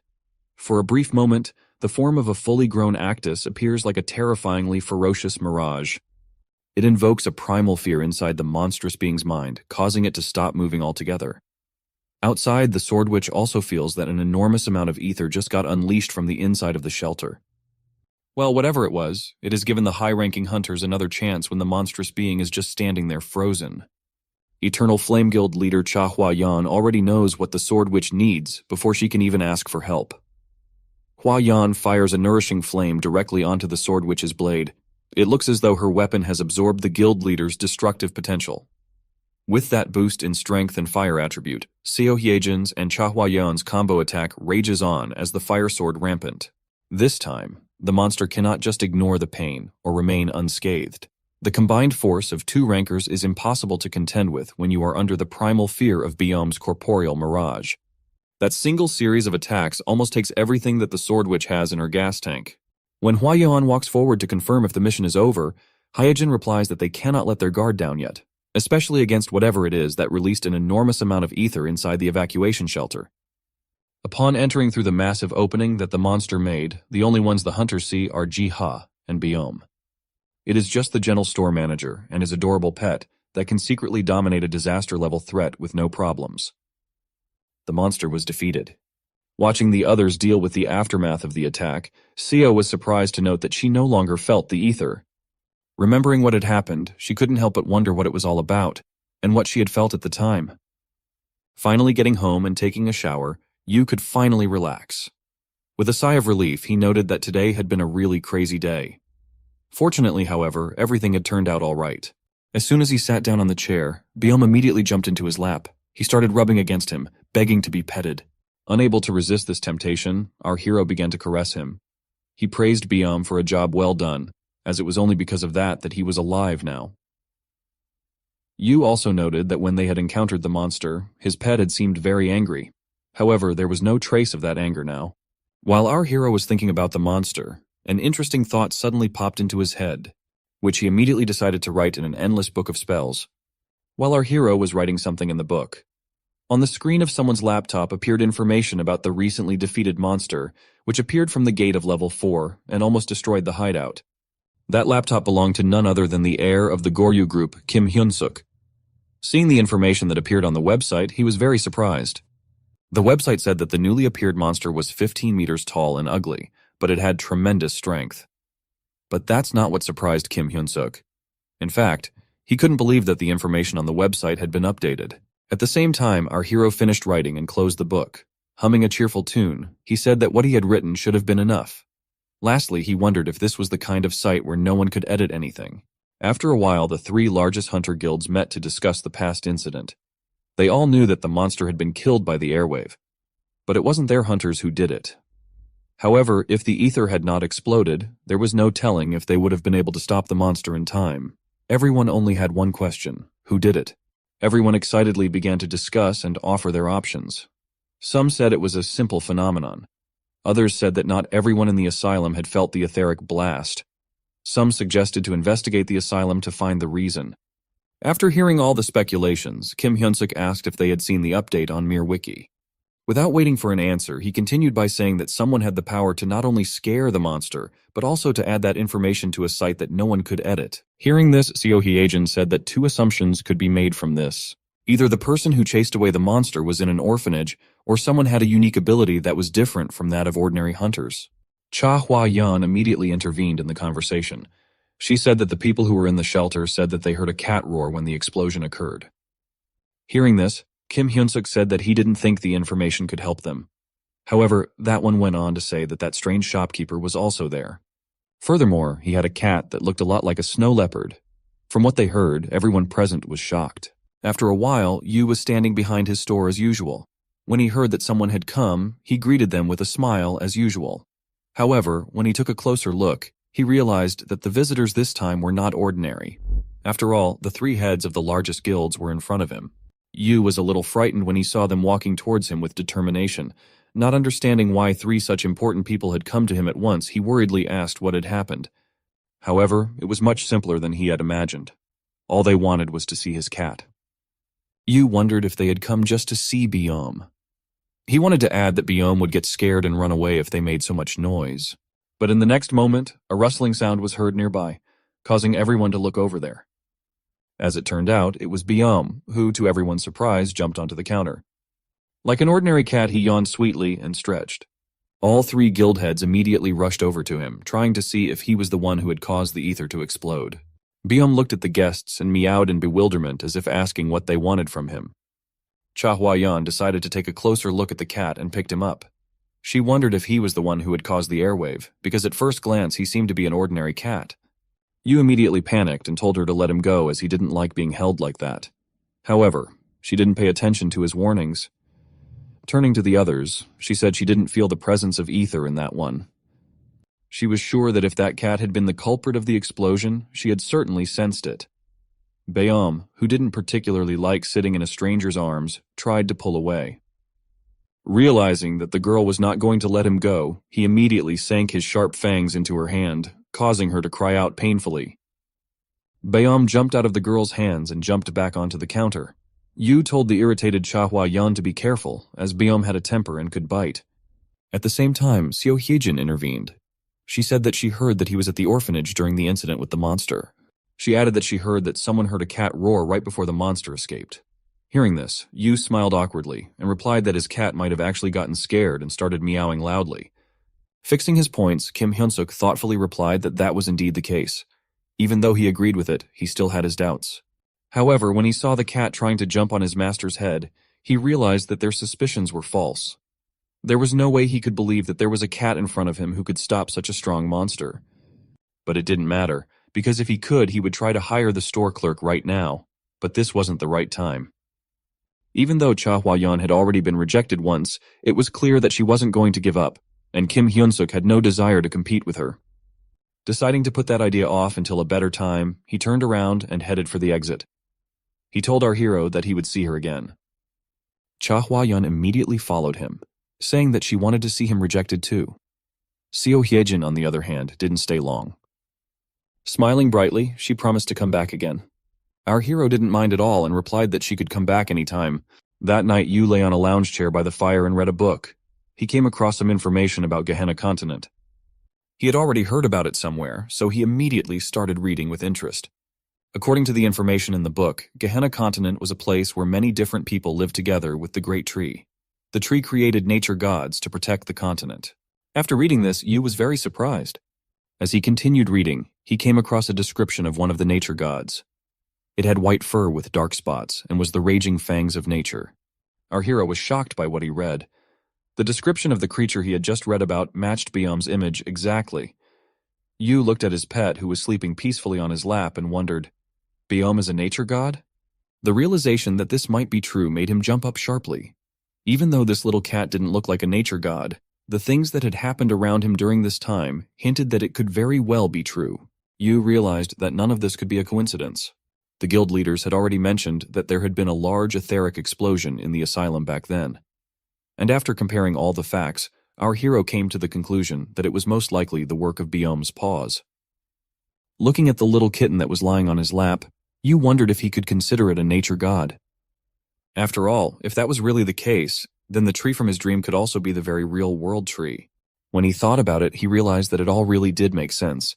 Yu had a feeling from the beginning that it was as if the tree had given him a job, and that it all started from the moment he received the worker class, helping the Terradrones and saving Biam. It was like it was all part of some grand plan. While our hero was thinking about this, a light suddenly began to emanate from the book he had placed next to him. In the next instant, the book opened by itself, and a bright light poured out of its pages. Such an unexpectedness surprised our hero very much. A system window popped up in front of him. The first thing that caught Yu's eye was that his class was called XXI's Worker. He immediately wondered what that meant. However, the next moment his thoughts were interrupted by a bright light that made him cover his eyes with his hands. At the same time, Hwang Sun-young was sitting in a dark room in the middle of a pile of books. Wrapped in a blanket, she listened to the news.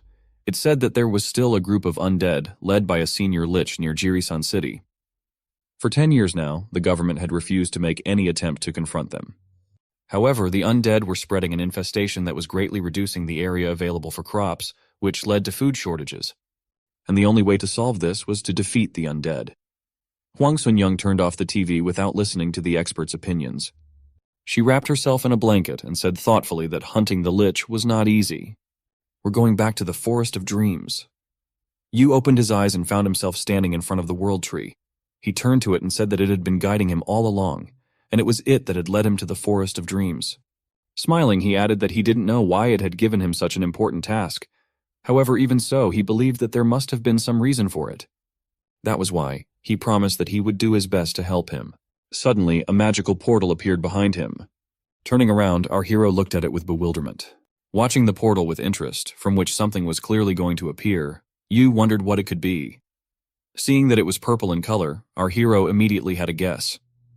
The very next moment, a cold and gloomy voice was heard, the owner of which began to shout all sorts of terrifying curses. Looking at the place where the portal had been recently, Yu saw a skeleton with a staff in his hands, who continued to shout furiously. However, this wasn't just any skeleton, but a true Elder Lich. In addition, he was not alone. He was in charge of a huge army of undead that obeyed his orders without question. According to the information he knew, the senior Lich was considered a monster of terrible level. Even the strongest guilds wouldn't want to face him and his army. However, right now, to Yu, they seemed more cute than dangerous. Watching them like Gulliver watching the Lilliputians, he wondered what they were saying.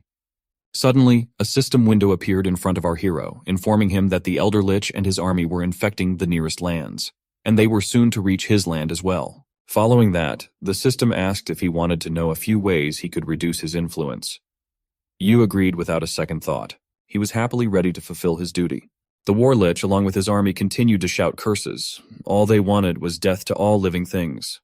Watching them, our hero noted that they were actually quite cute. Their attempts to appear scary and evil seemed very amusing to him. Yu realized that it would be easier for him to intervene using the ether. However, it would be even easier if he could just swat them away like he did with the ants. However, he quickly realized that he couldn't do that because this was a Lich. Lichs were known to be immortal until their life source was destroyed, so this time he would not be able to deal with him so easily. Fortunately, the system informed him that in order to reduce the influence of the Lich, he had to first destroy its life source. After that, the only thing left to do was to clear out the surrounding areas. Looking more closely at the half-touch, our hero could see a castle visible in the distance. Although only ruins remained of it, you could say with certainty that he had already seen it somewhere. The clue was in the flag hanging on the wall. Seeing it, our hero immediately remembered that it was the flag of the Kingdom of Estrom. And since it was destroyed and Lich had a large army of undead, the conclusion was self-evident. Namely that the inhabitants of the Kingdom of Estrom could just be the undead ruled by the Lich. However, it didn't matter now. There was nothing he could do to help them now. All he had to concentrate on was victory. There was no way he could let the infection spread any further.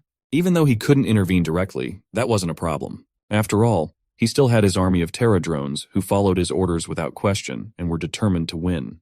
But suddenly there was a small problem. The system reported that a large rock was blocking the army's path, preventing it from moving forward. Even though the rock seemed tiny to him, it was a huge problem for Terra drones. After all, only one warrior could fly. Deciding that if he left it up to them, it might take too long. So in the next instant, under the admiring gazes of the Terra drone, Yu had already thrown the rocks out of their way. As soon as the path was clear, they immediately rushed into battle. Their task was to find and destroy the Elder Lich's life source. But before they could do that, they needed to break through the undead army. In the next instant, the two armies clashed in a fierce battle, but it didn't last long. As the Terra drones didn't leave a chance, they defeated the undead army almost instantly. Yu was delighted to see that they had become much stronger in the meantime, and now looked more like a real army. Although the Terra drones were doing well, and had managed to kill a large number of undead, their advantage could disappear at any moment. After all, Lich still had a lot of undead he could summon. In the next moment, the Terra drones faced the undead reinforcements. However, that was not all. Raising his staff up, the Elder Lich began to cast some kind of terrifying spell. As he cast it, he instantly subjected the Terra drones to a curse that caused them to begin to feel pain. Taking advantage of the fact that they were unable to fight, the Lich ordered his army to attack. However, he suddenly encountered a problem. It was the commander of the Terra drones' army, who for some reason was not affected by the curse, and judging from his evil gaze, he was determined. The reason why the negative effects didn't work was because our hero had applied the worker's blessing, which did its job perfectly. In the next instant, the Lich's staff was in the air. Left without his only weapon, he was cornered. He tried to resist and shouted curses, but it didn't help him. The Terra drones quickly grabbed him by his limbs and pinned him to the ground. But that was not the end of it for the Lich, for he was immediately stripped of his limbs and then his entire body. He mockingly scoffed and called them idiots, saying that there was no point in destroying him because he could be resurrected at any moment. However, in the next second, he realized that he was very much mistaken. After all, during the battle, the Terra drone had managed to find his life source. Suddenly, a system notification appeared in front of Yu, informing him that in order to destroy the source, he needed to evolve his Terradrone warrior. The cost of evolution, on the other hand, was 5 points of essence. Though it was expensive, our hero had no choice. As soon as he pressed the confirmation button, the Terradrone leader transformed from an ordinary warrior to a knight. He immediately rushed towards the castle at full speed. Just breaking through the wall, he broke into the room where the chest with the source of life stood. The Lich was desperately trying to recover because he realized that if he did nothing, he would die. But he had no chance. In the next instant, the Terradrone Knight destroyed the chest where his life source was stored. The Elder Lich immediately howled in pain. This was the end of him. With painful screams, he and his army immediately began to disappear. Yu watched with a happy smile as his enemies dissolved into thin air. All he could say at that moment was that they had managed to win. But that wasn't all. After all, in addition to the victory, they got a lot of valuable trophies that Terradrones brought to our hero. Seeing this, he immediately praised and thanked them. His praise immediately caused embarrassment to most of the army. But the surprises did not end there, because suddenly Terradrone Knight brought him also a large chest, which in the next moment became even bigger. Looking inside, Yu was pleasantly surprised at what he saw. Inside was a blade that seemed very valuable at first glance. The description said that it was called the Royal Seal of the Estrom Kingdom. It had a unique class and added 5 points to mental health, as well as a trait called Conqueror's Charisma. After reading this, our hero was surely convinced that it was the Estrom Mountain, as he had assumed. His first thought was to find the owner of the sword. However, after a little thought, he realized that most likely he had long since died. So Yu put the blade in his backpack and said that he would take care of it later. After all, right now he still had to fulfill the second condition to reduce the status of the Lich's influence. That was to clean up the infected land. Together with an army of Terradrones, he immediately began to pour the tainted earth into a basin. As he brought it back to his forest, he was delighted to note that it had cleansed as he had intended. Suddenly a Terradrone Knight flew up to him, holding ink in his paws. Yu was a little surprised and asked if he wanted him to write the scroll. He wanted to reply that he couldn't write it without the runes, but the runes that appeared on the tree in time left him no choice. After a while, he was already sitting and writing a scroll of purification. It was supposed to restore the infected land to its original state. But even though he had made the scroll, he still had questions about how to use it. But suddenly his thoughts were interrupted by Biam jumping on top of him. The pet was trying to show him that he wanted his attention. While our hero was babysitting Biam and telling him to be careful, as the infection could harm him, the Terradrone's Knight decided to take matters into his own hands. He immediately tore out the page with the inscriptions. After a while, our hero finally finished playing with Biam. Surprised that it was very quiet, he looked around. Not seeing any Terradrone, he wondered where they had gone. Somewhere in the mountains, terrifying curses began to be heard again. Some Lich had once again raised an army of undead from their graves and began to create havoc. The people at the mountain temple could not understand what was going on, and why they were hearing strange voices. However, they soon realized that they had encountered nothing but a monster of a monstrous level. Surrounded by an army of undead, another Elder Lich began to infect and destroy everything in its path. He would have continued to wreak havoc had it not been for the portal that suddenly appeared behind him. In the next instant, the Lich was confronted with a truly terrifying foe. A Terradrone Knight stood before him at full height. He was not only huge in size, but also very angry. Realizing that there would be no agreement, the Lich immediately ordered his warriors to attack and destroy this cursed race of the World Tree. Stop them at all costs. But it didn't work out so well. After all, it only took one blow to destroy half of his army. The Lich was no easy task. While the enemy was distracted by his warriors, he managed to cast a spell. The very next moment, a curse fell on Terradrone. However, as it turned out, it was of no use. The Terradrone looked at the Lich with a mocking gaze, as if to say that techniques of that level did not work on him. The Lich was scared to death and shocked, as he didn't understand why his curse had no effect. But he had no time to wonder and understand the situation, because he had bigger problems to deal with. Namely, the huge army of Terradrones that had suddenly appeared from the portal, and which was clearly determined to turn him and his army into dust. Around this time, Yu was standing behind the counter of his store as usual. As long as there were no visitors, he could afford to fondle Biam. However, their pastime was disturbed by a visitor who entered the store. It was Huang Sunyang, who headed towards him in a hurry. After approaching the counter and grabbing the remote, she immediately turned on the TV. Immediately, the voice of the anchor came on and said that they had breaking news. The reporter who had arrived on the scene excitedly reported that there were signs of battle in the areas where the Lich had been. In addition, the infested lands had been cleared. The officials also commented on this, saying that it could only mean that all the lich had been destroyed. Listening to the news, Yu couldn't help but wonder what had happened. However, the very next moment, he received the answer to his question. The reporter said that they had managed to capture a previously unknown task creature at the scene. According to the experts, it could have been disaster level or even destruction level. However, no more information could be obtained, as the creature disappeared as quickly as it appeared. After watching the news, Yu immediately wondered what his Terradrones were doing there. At the same time, Kim Hyun-suk, who had also watched the news, noted that the unknown creature was not the level of destruction. Seo Hye-jin, on the other hand, concluded that it was a mythical level monster, while Cha Hua-yeon was only puzzled as to what was even going on. At about the same time, a dark and frightening shadow loomed over the small and frightened Terradrones. However, it could only seem so, for Yu was not really angry at them for their willfulness. Turning to the Terradrones, our hero said that they should talk it over. Leaving their leader to fend for himself, the rest of the Terradrones immediately ran away. Yu wasn't going to scold them, and told them not to be afraid because they hadn't done anything wrong. However, he still had questions about whether they were the ones who had ripped out the scroll and the ones who had appeared in Jiri-san and destroyed all the lich. Without answering anything, the Terradrone knight ran off somewhere. However, a moment later he came back, but not empty-handed. In front of Yu immediately appeared a large pile of ether stones and essence, which sparkled brightly in the sun. However, our hero didn't need a bribe. All he wanted to hear was whether they were the ones who had appeared in the city. Still feeling guilty for what he had done, the Terradrone knight nodded guiltily in response.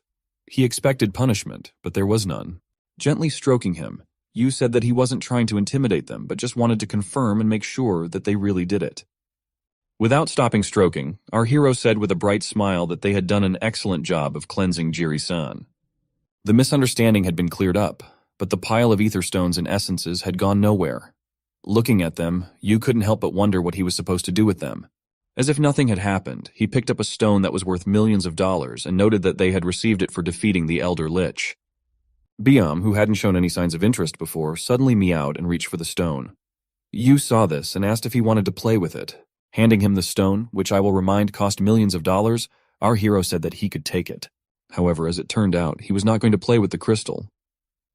Having received what he wanted, Biam immediately began to chew on it. Watching him happily eat the stone, Yu wondered if this was the source of their energy. He immediately thought that perhaps that was why the Terradrones had taken the stones and brought them to him. Finally finished eating, Biam meowed contentedly. Now our hero was finally convinced that he was a nature god, as their behavior was beyond common sense. However, he didn't dwell on it, as he still had 15 essence stones that he was going to spend on improving his characteristics. The first thing he decided to improve was his strength and stamina. As he used the stones, he felt a warm energy begin to spread through his body. Deciding to see if anything had changed, he waved his hand. The main reason why he decided to improve his strength was because he was a worker. Stroking Biam, Yu told himself that he shouldn't be obsessed with getting stronger. He should just be happy with what he already had. After all, it was enough for him. Chasing power would not bring him joy. After a while, our hero received a call from the Hunter Control Center. They reported that they needed a dungeon latecomer. Immediately, he agreed without a second thought. He was very excited and enthusiastic, as he had never been to a real dungeon latecomer party before. Yu soon arrived at the place where the other participants were gathering. Since there were quite a few people gathered there, he figured that the dungeon probably had to be huge. Suddenly, a man called out to him. He greeted our hero and said that they hadn't seen each other for quite some time. Yu immediately recognized the man. It was his old acquaintance, Mr. Manhwa. The man couldn't contain his excitement, as this was the first time he had attended the opening of a dungeon of this level. Yu also said that he had never seen so many people at a latecomer party before. Putting his arm around our hero's shoulders, Mr. Wanho said that this time they might even be able to find something good, to which Yu replied that he didn't think they would ever get such a chance. However, the man still believed in the best. While he was saying something caught our hero's attention. The sound of someone's heels clacking was heard nearby. The owner was Seo Hye-jin, who had just returned from the dungeon. She immediately attracted the gazes of everyone present. She was beautiful enough that when she appeared, everyone started talking about her. While someone was saying that they had heard that she had once again completed the quest alone, Seo Hye-jin suddenly noticed Yu. She immediately headed towards him. Not understanding what was going on, he stared at her in bewilderment. After greeting our hero, she asked if he had come here to enter with the other latecomers. He nodded affirmatively, adding that he had gotten a call that they were short on people. While they were talking, The others present watched in amazement.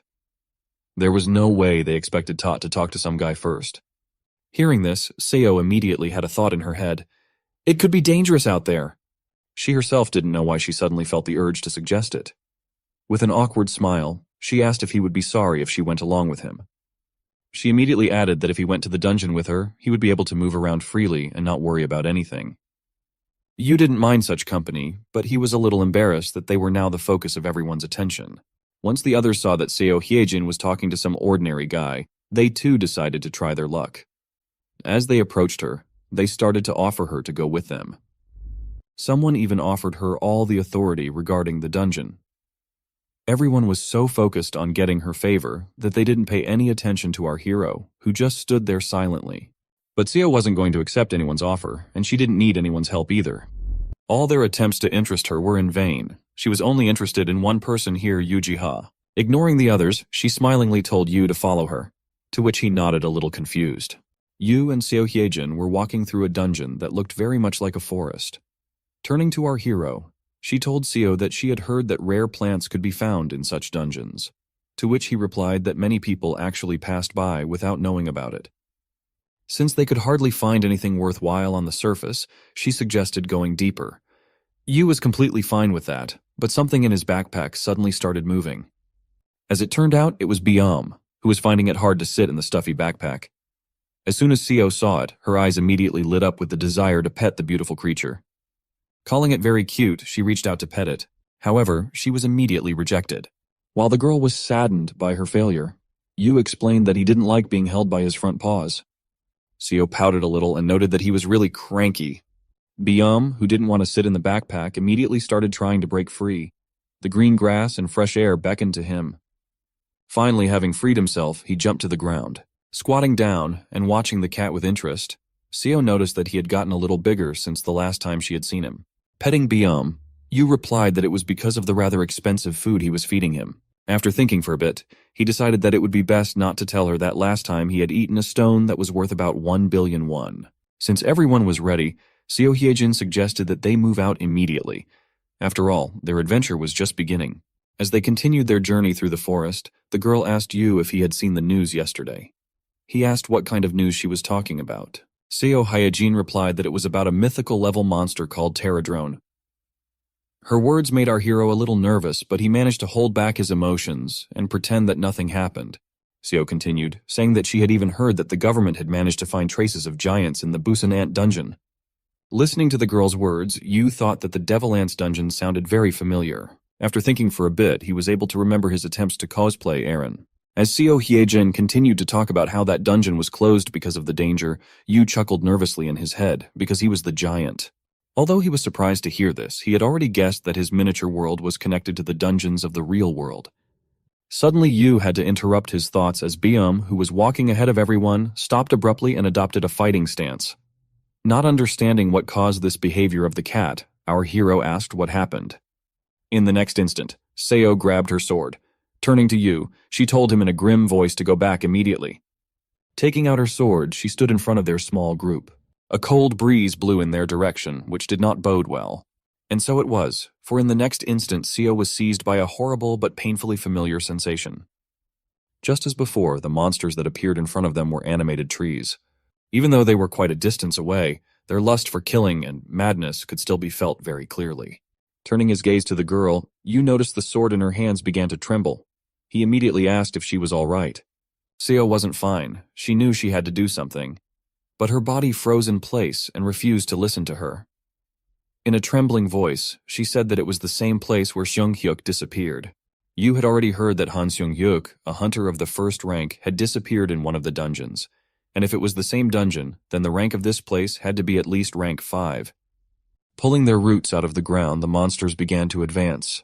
The next moment, the sound of a potion bottle being opened was heard.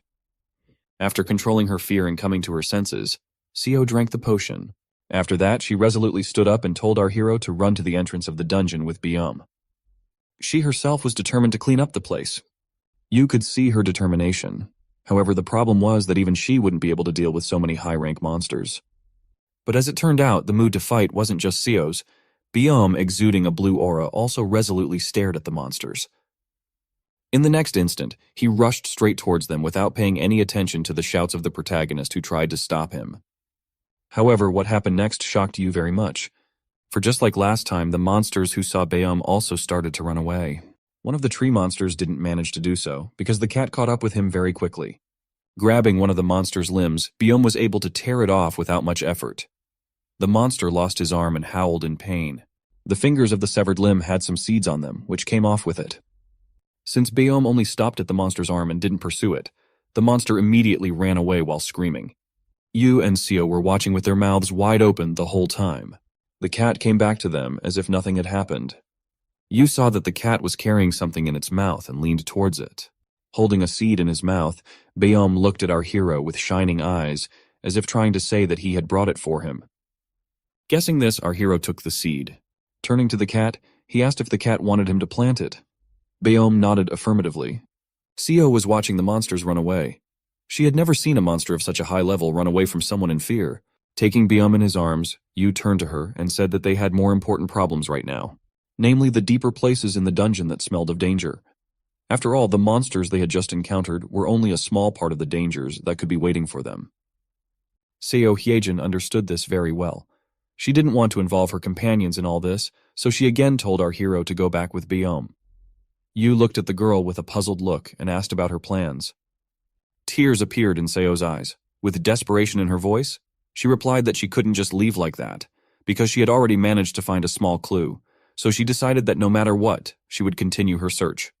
Yu was really surprised by the girl's determination.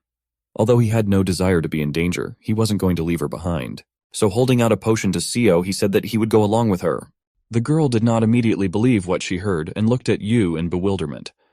Our hero with a smile added that he understood the danger, but believed that she could protect them. Taking the potion, Seo replied that she would do her best to make sure they could return home. During their journey, evening had come. However, they had no intention of stopping. They continued to travel further and further.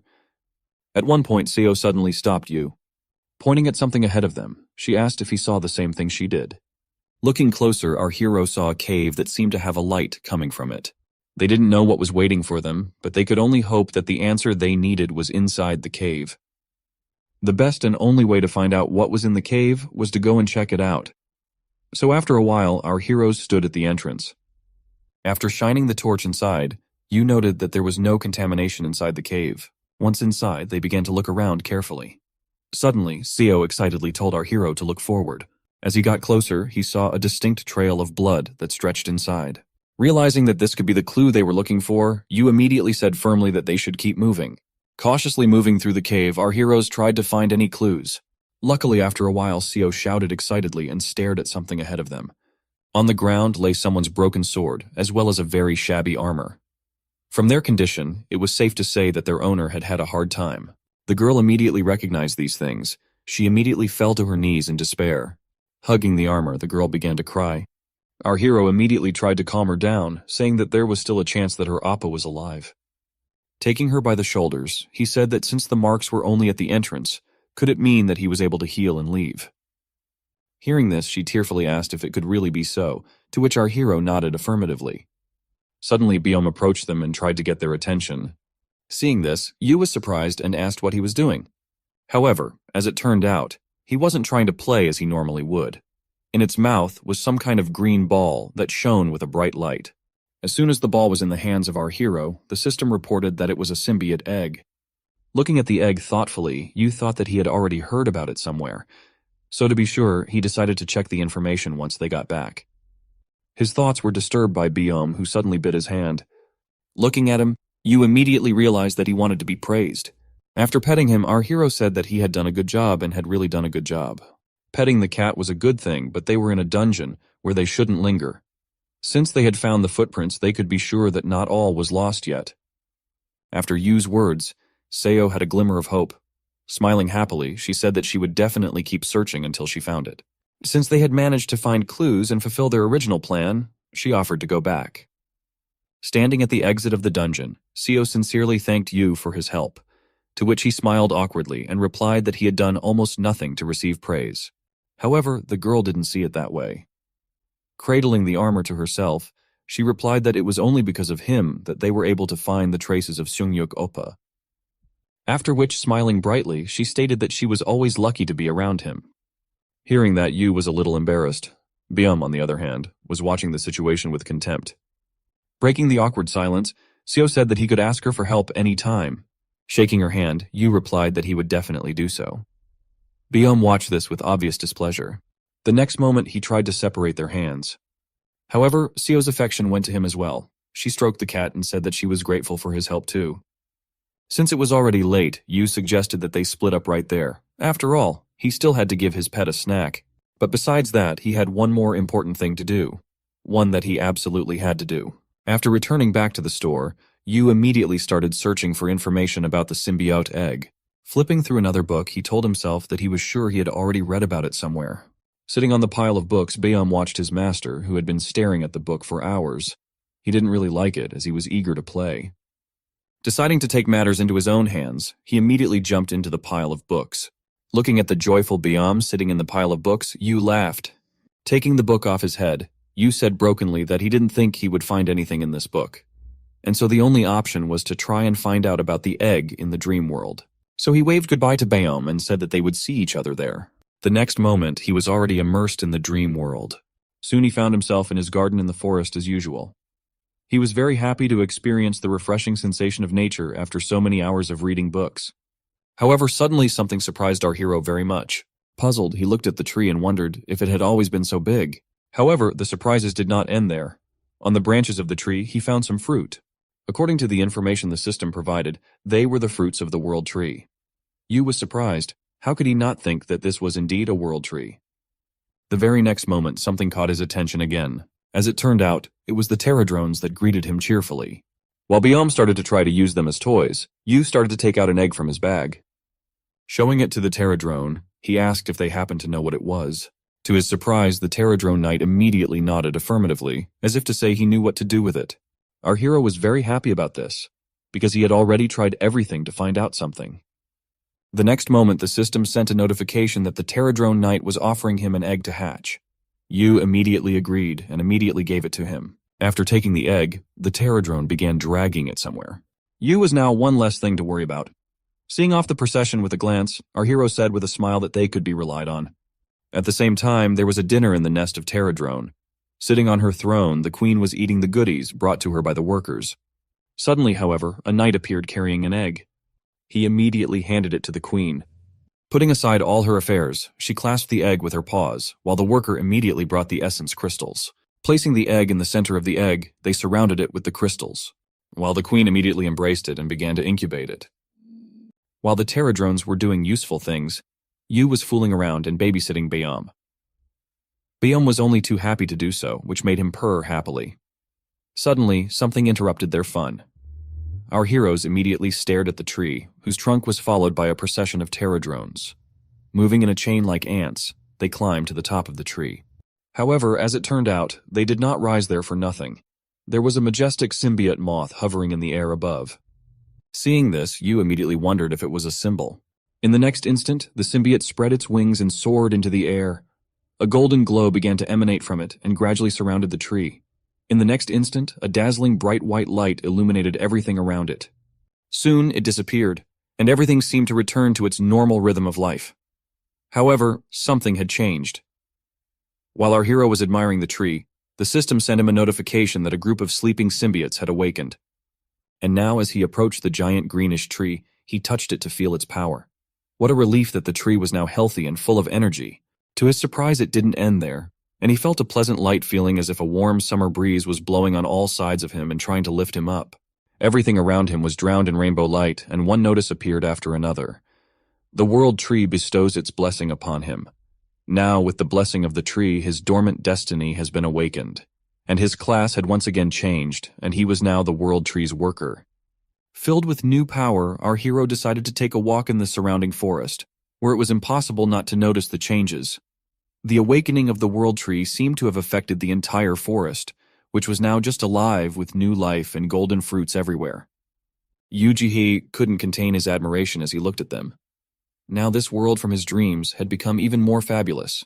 He couldn't stop exclaiming, "No way!" as he strolled through the renewed forest where life was booming. And even Byum found something to do there. The fish just overflowed the local river and constantly jumped out of it, becoming an easy prey for the cat. But it didn't end there. The forest became bigger and wider, which our hero couldn't be happy about. He did not understand how the trees became so big in an instant. And the sun apples, also to keep up with the forest, and the trees on which they grew raised their level, and now they were of the second level. Uchiha's happiness was unbounded, as he could now make twice as many potions as before thanks to this large number of high-level sun apples. For a moment, he even thought that he could become rich by selling this mountain of potions to the hunters. It was only for a moment, and he dismissed it almost immediately, explaining that money wasn't really his first priority. And the far more important reason was to find out why the World Tree had given him this chance. Perhaps it was because he had some hidden, dormant destiny, one that relied on the World Tree to bring the whole world back together. Maybe it was, or maybe it wasn't, but one thing he was sure of was that he would find out soon enough. He was brought out of his musings by Biom. He tried to get his attention by meowing loudly. Yu immediately realized what was going on. Cats only meowed so insistently when they were hungry. This misunderstanding had to be corrected immediately, so he opened his big backpack to get a suitable tool from there. And like a brave and stupid Balin, he pulled out a fishing rod, deciding that today was a good day for fishing. Today, he expected to catch a red trout for lunch. Biom was thrilled with the idea and kept trying to catch a trolling rod ahead of the trout. Yu started fishing, and like a professional fisherman, he waited patiently.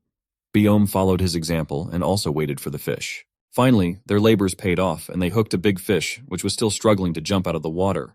When Yu got it out of the water, he and his cat were over the moon, rejoicing like little children. But in this forest of dreams, everything was unusual, and this fish was one of them.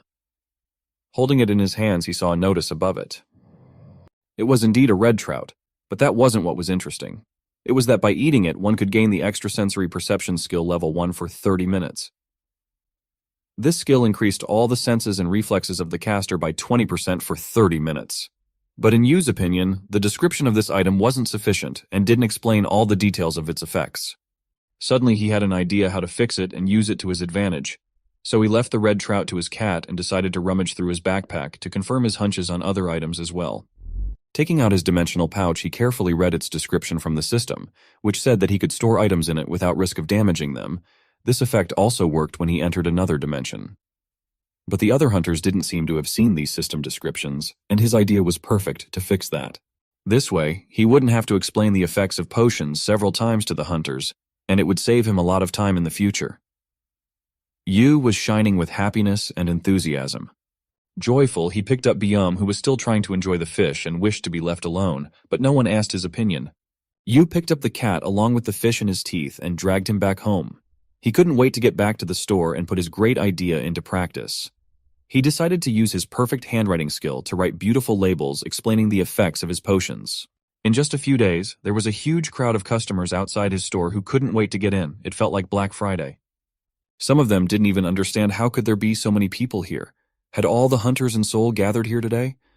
His partner assumed that a rank 1 dungeon or something like that had opened up here, but it wasn't like that. And in the midst of the chaos around him, Biom's figure stood out. In his teeth, he carried notes with numbers and handed them out to the people in line. Such service was to everyone's liking, and the hunters gratefully accepted the numbers from him. Seeing such a big queue, one ordinary passerby asked the one at the end of the line what they were all doing here. "What's the sale?"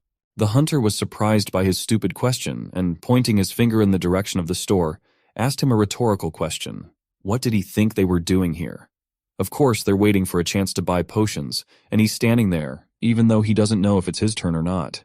An ordinary passerby was out of the question and asked him what potions were.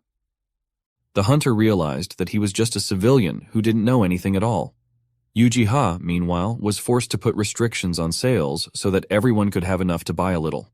One person was allowed to buy 3 bottles of potion, but before they could do so, they had to get a ticket with a number in the queue from Biom. 2 potions were especially popular, a paralysis potion and a special health potion. The paralysis potion increased resistance to the effects of paralysis by 35% for 30 minutes, and the special health potion restored 22% of maximum health for 13 seconds. The hunter at the end of the line kept explaining that these potions were made by the owner of this store, and they tasted good and had excellent effects, so even hunters from the nearby neighborhoods came to buy some.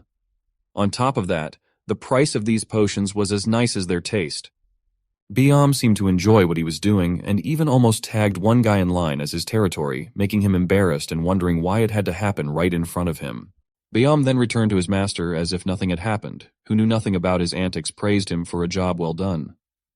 His store was filled with customers every day, and Yujiha was happy with how business was going, and even though all he could do was create good potions, he was determined to make full use of the abilities bestowed upon him by the World Tree, and use them not for his own sake, but for everyone's sake. Now he looked forward to the future, hoping he could help many. Customers came to the counter one by one, but Yujiha didn't seem tired at all as he did what he loved to do. He wished each of them a good day and to take care of the task at hand. The time flew by until he was disturbed by his acquaintance. Hwang Sun-young awkwardly walked into the store as usual and greeted Yujiha. Our hero immediately noticed her and greeted her cheerfully, even though he didn't expect to see her here. Hui was primarily interested in why there were so many people here. The reason for her visit was the news she had seen in their hunting community, and she decided to show Yu right away. Everyone there was talking about some incredible store that was a sanctuary of rare yet affordable potions for all comers, and she decided to come and see it for herself, just in case.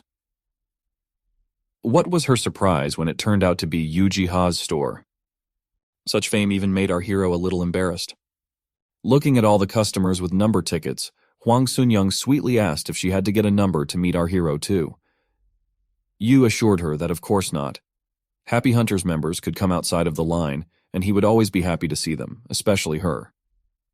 Taking one of the health restoration potions and looking at the label, she wondered if what it said was true. It was the first time she had ever seen the effects of a potion so beautifully and accurately written down as they were here.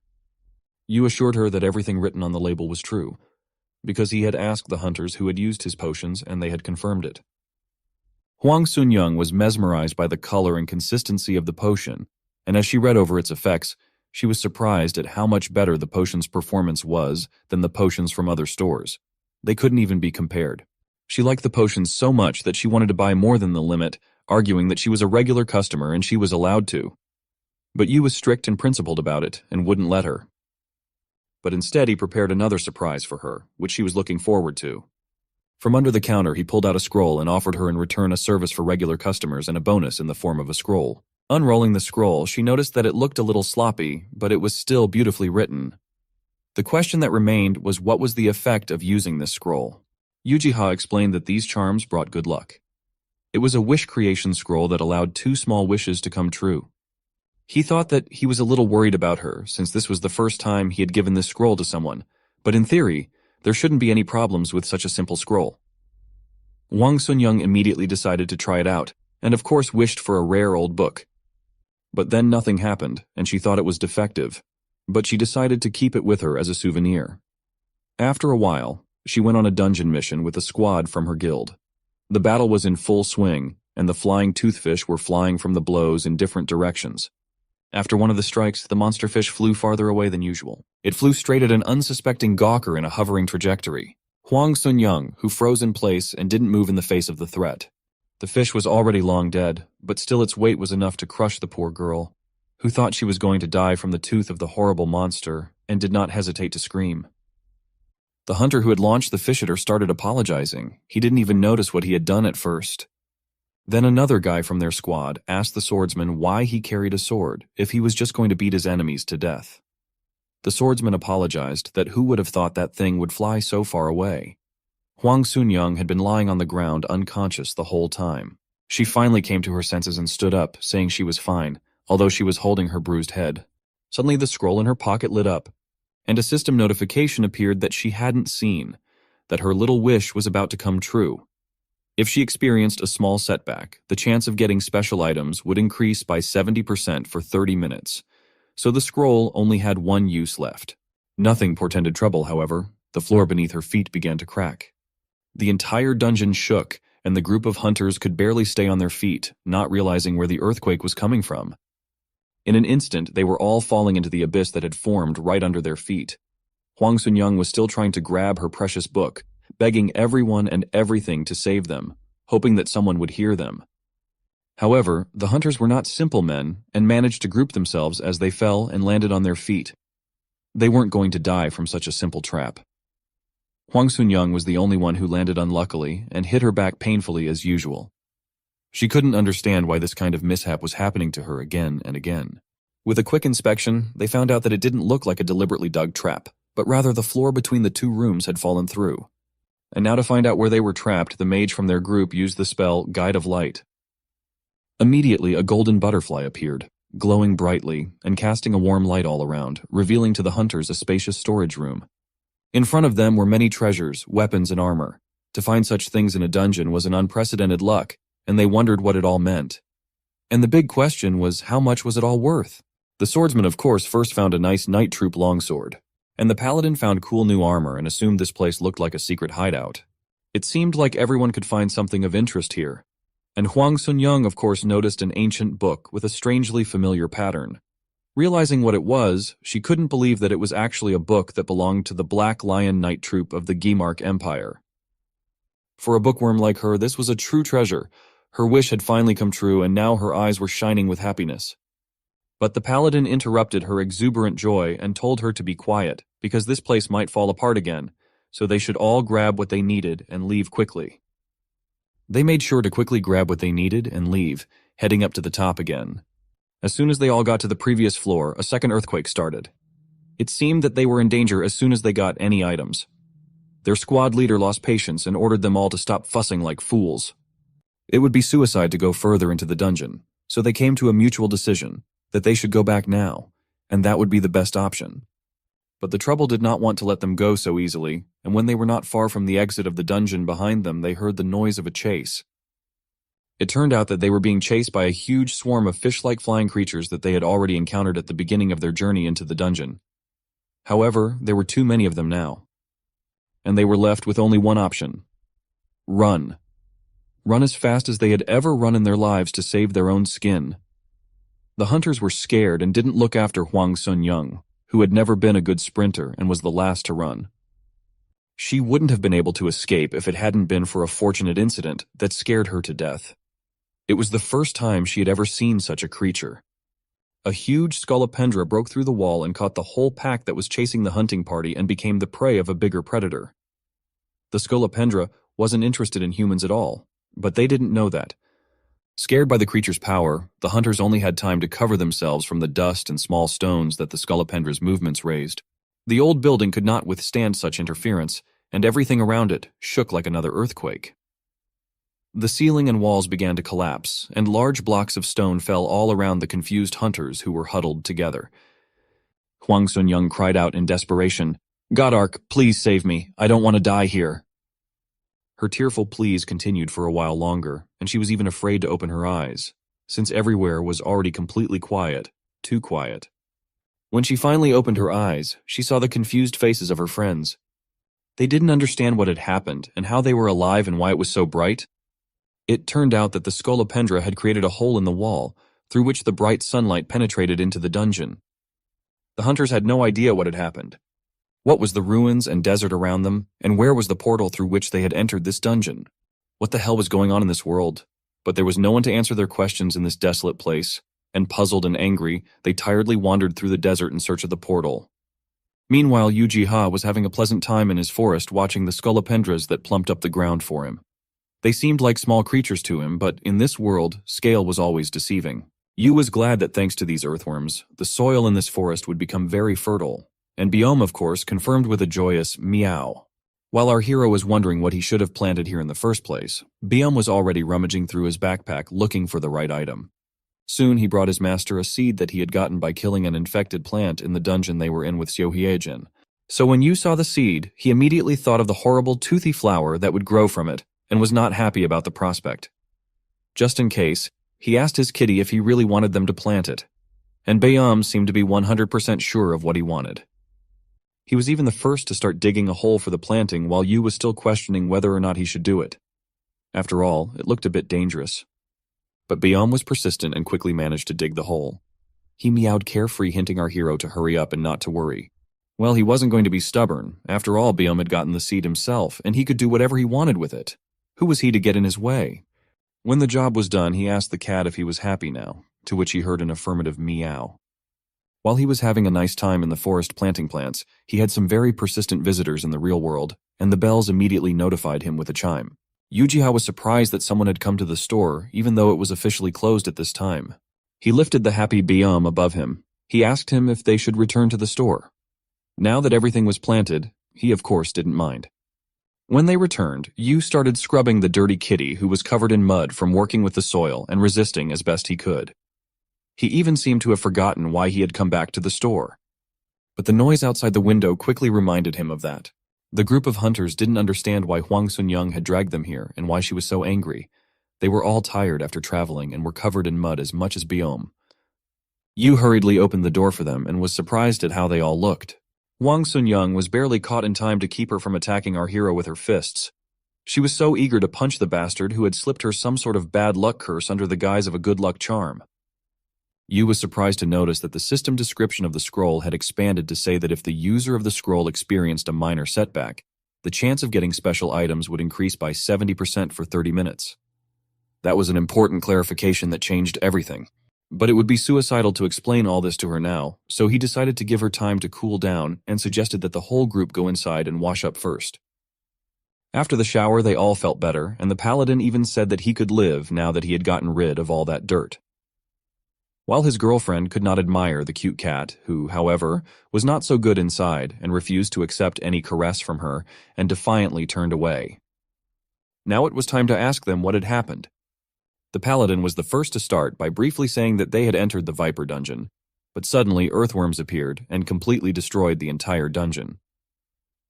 Hearing their story, Yu wondered if this incident was the price for using the Scroll of Wish creation.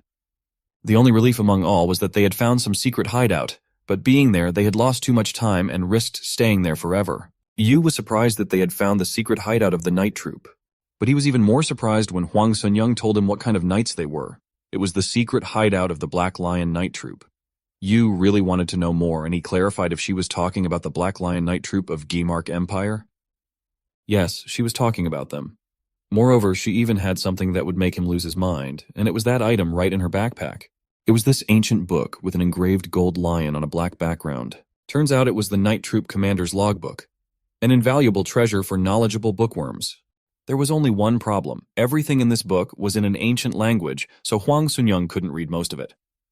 Fortunately for our hero, thanks to the skills granted by the World Tree, he could read everything without any problems. And it all started when the monsters that had appeared in the Estrom Kingdom started to cross the border. She was surprised that he could read it all, and he confirmed that it was no problem for him. So she took out a dusty map from her backpack and said that if he could read it, he must know what it was. It turned out to be a damaged map of the continent of Gehenna. This was an unprecedented treasure for our hero, and it seemed that he had been lucky enough to have gotten it from the very beginning of this story without any scrolls, as he had too many convenient coincidences in his life. Hwang Sun-young even doubted that the card was real, but Yu assured her that he was sure of it. Then our hero had a brilliant idea of what he could do with the card. He immediately took his friend by the hand and with all his charm asked for one favor. "Could you lend me this map just for a few days?" In return, he offered her squad a whole case of first-rate potions. Would he really give them all of this for nothing? A bargain of unprecedented generosity. Looking at the potions, the hunters asked her to lend the card to our hero without a second thought. She just had to lend it for such a gift. Deciding to finally convince everyone, Yu offered them, because they liked his potions so much, extra potions for a whole month. Of course they agreed, assuring him that he was a great guy, but once the deal was made, he wouldn't be able to cancel it. That wasn't a problem for our hero, he had plenty of potions. While Hwang Sun-young's hunters were trying to drag Hwang Sun-young away from her precious book and map, as they thought it was just plain paper junk that they had gotten a week's supply of potions for. Yu waved goodbye to them and wished them to be safe. He himself suddenly needed to do a lot of things because of this map book, especially if he wanted to make a stock of potions for business and read the Night Troop Commander's logbook. Just as Biom was already starting to fall asleep, and they should be heading back to the Forest of Dreams. Returning to the store and getting comfortable, our hero decided that he could prepare the potions after he went to his garden. But before doing so, he wanted to check the map that Hwang Sun-young had lent him. Since it was a map of the Knights of the Empire, its detail and quality had to be at a high level. It was, even the landscape, place names and monsters that appeared were recorded in great detail.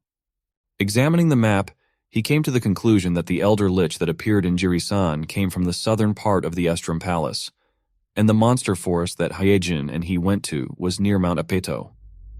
If the map was complete and undamaged, he would be able to find out where all the dungeons where the monsters appeared from were located. And then he had another obvious idea on how he could find out more.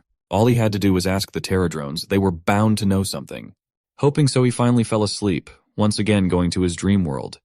As always, he found himself near the world tree in the forest and stretched out sweetly, enjoying the warm weather and the birdsong. Baeom did not deny himself the pleasure of stretching.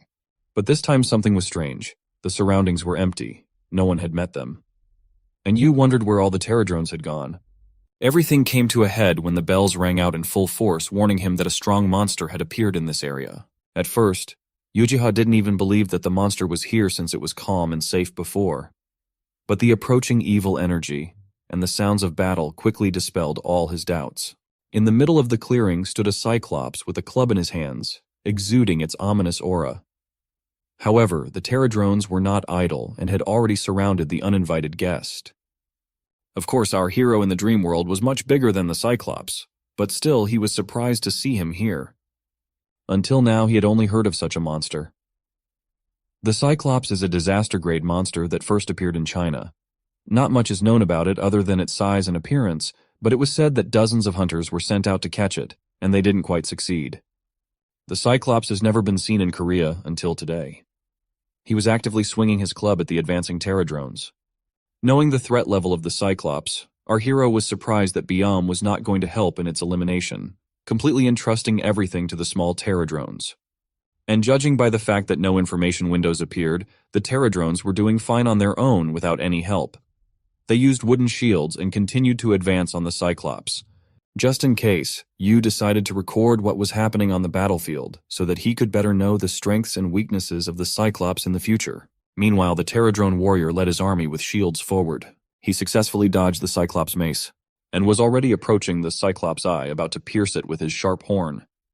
But it wasn't that simple, and dark energy began to gather around the eye. Uchiha only had time to shout, "Watch out!" when the Cyclops shot out a deadly beam of dark energy that barely caught and threw the Terradrone warrior off.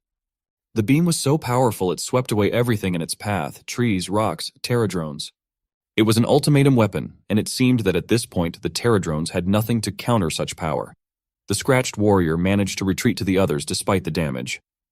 And it looked like he wasn't going to give up at all and ordered something in his language to the others. Did they have a plan?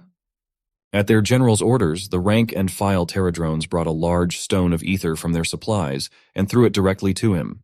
With quick movements, he chopped it into smaller pieces that were shaped like shields. He did not forget himself, leaving a larger piece for himself. The entire Terradrone's army was now protected by the new ether shields. They used them to build a wall of shields that shone under the sun's rays.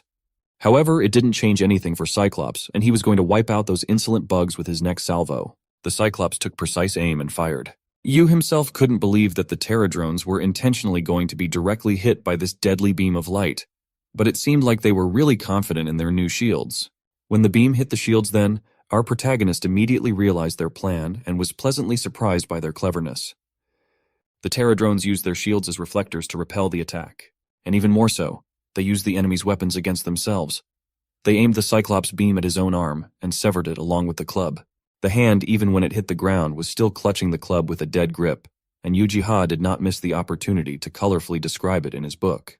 He summarized that when dealing with a Cyclops, the key strategy was to reflect its light rays with a shield made of ether stones. Now that the Cyclops was disarmed, the Terradrones rushed back into the attack led by their commander. Cyclops at this time forgot about everything in the world, screamed in pain, and tried to run away. But no one let him escape, of course. A few precise blows on his legs and knees, and his escape was quickly over. The Cyclops collapsed with a crash, raising dust. Our hero rejoiced as if he had defeated the Cyclops himself, shouting, "They did it! They defeated a Cyclops!" A squad of Terradrones took to the air and flew closer to greet and salute their master. As they approached, they all saluted him like real soldiers of his own army. Yu was happy that they did well and praised them, telling them that they were really tough guys. Baeom was in complete agreement with him. For working so hard, he couldn't help but reward them. So he decided to give them a whole mountain of yellow goodies, as well as dozens of ether stones. Everyone was happy, and even Baeom got a reward even though he didn't want to help. However, their fun was interrupted by a sudden notification from the system. When he opened it, he saw many notifications that 10 essence units had arrived on his account. Our hero didn't understand where it all came from and why it was a reward. In the end, he received as much as 325 units of essence. It turned out that his entries in the Endless Book of Laws were behind all of this, which then went straight to Mirwiki. Chahwa-yun was sitting in her office, and while browsing the news, she noticed that something new had appeared on Mirwiki. When she clicked on the new article, she was surprised to find that she had to spend 10 essence to read it. And then she could read the article on Cyclops' core strategy. This was the first time she had seen this kind of system and didn't know when it had appeared. However, to her, a measly 10 essence was worthless, because she could earn that much very quickly just by walking around a few dungeons. Therefore, she boldly confirmed her request. She started reading, and noticed that the Cyclops was swinging his club and had only one eye from which he shot deadly rays of light. She was interested in reading and wondered what was next and what was the key to defeating the Cyclops. But when she reached a certain point, an annoying system window appeared in front of her again, asking for 10 more units of essence to see the final strategy for defeating the Cyclops. That's when she grabbed her head and started banging her head against the keyboard, screaming that she didn't have any more essence. How she wanted to find that damn bastard who had published that post and let him see and feel it. How she would fry him to a crisp. Oh yes, he deserves it. Meanwhile, our hero suspected nothing and was having a great time relaxing in his forest of dreams. Suddenly, some ominous feeling woke him up and made him feel in danger. The next day, Kim Hyun-suk arrived at work in the morning as usual and unsuspectingly headed to the office. However, when he entered the lobby, he was immediately surprised by the noise and the number of hunters gathered there. He hurriedly asked the assistant if there were any events scheduled for today that he didn't know about, but the assistant assured him that there were no such events planned. Then the logical question was, why were all these hunters gathered here? What could have made them all gather here so early? The assistant quickly realized what was going on and showed him the news on his phone, saying that it had been published yesterday. Kim Hyun-suk had no idea what the Cyclops core strategy article had to do with this crowd here. Then the assistant explained what had angered the hunters so much in all of this was that it took 10 essence to view the article, but to know the final strategy, another 10 units were needed. Even possessing 10 units of essence greatly increased stats, and such a hunter could be considered quite powerful. But then who could boast of possessing 20 units of essence? Such people were found, and they shared their knowledge with their friends and so on. That was why the crowd of hunters had started gathering here since yesterday's sunset, waiting for the information about the Cyclops dungeons to appear on the interactive map at the Hunters Association headquarters. The assistant didn't know who the author of the article was, but his writing was amazing. Kim Hyun-suk, hearing this, thought that Cyclops dungeons had never appeared in their country before. And since the threat level of Cyclops was at least level 6, it would be difficult for scattered groups of hunters to unofficially pass those dungeons. The assistant confirmed his words, but still added that there were rumors that hunters who read the article would be given a dungeon buff. Suddenly, a shout spread throughout the hall. It really opened. Glowing dots appeared on the screen, indicating the location of the Cyclops dungeons. Realizing what was about to happen, Kim Hyun-suk ordered his assistant to go upstairs and call the intelligence team and the emergency operations center. When everyone gathered for the meeting, the representative of the news agency turned on the presentation and argued that since it was impossible to access the Mirwiki server, it's safe to assume that there's no possibility of foreign intervention. In that case, Hyun-suk Kim asked if they could trace the essence paid to Mirwiki to find who published the article.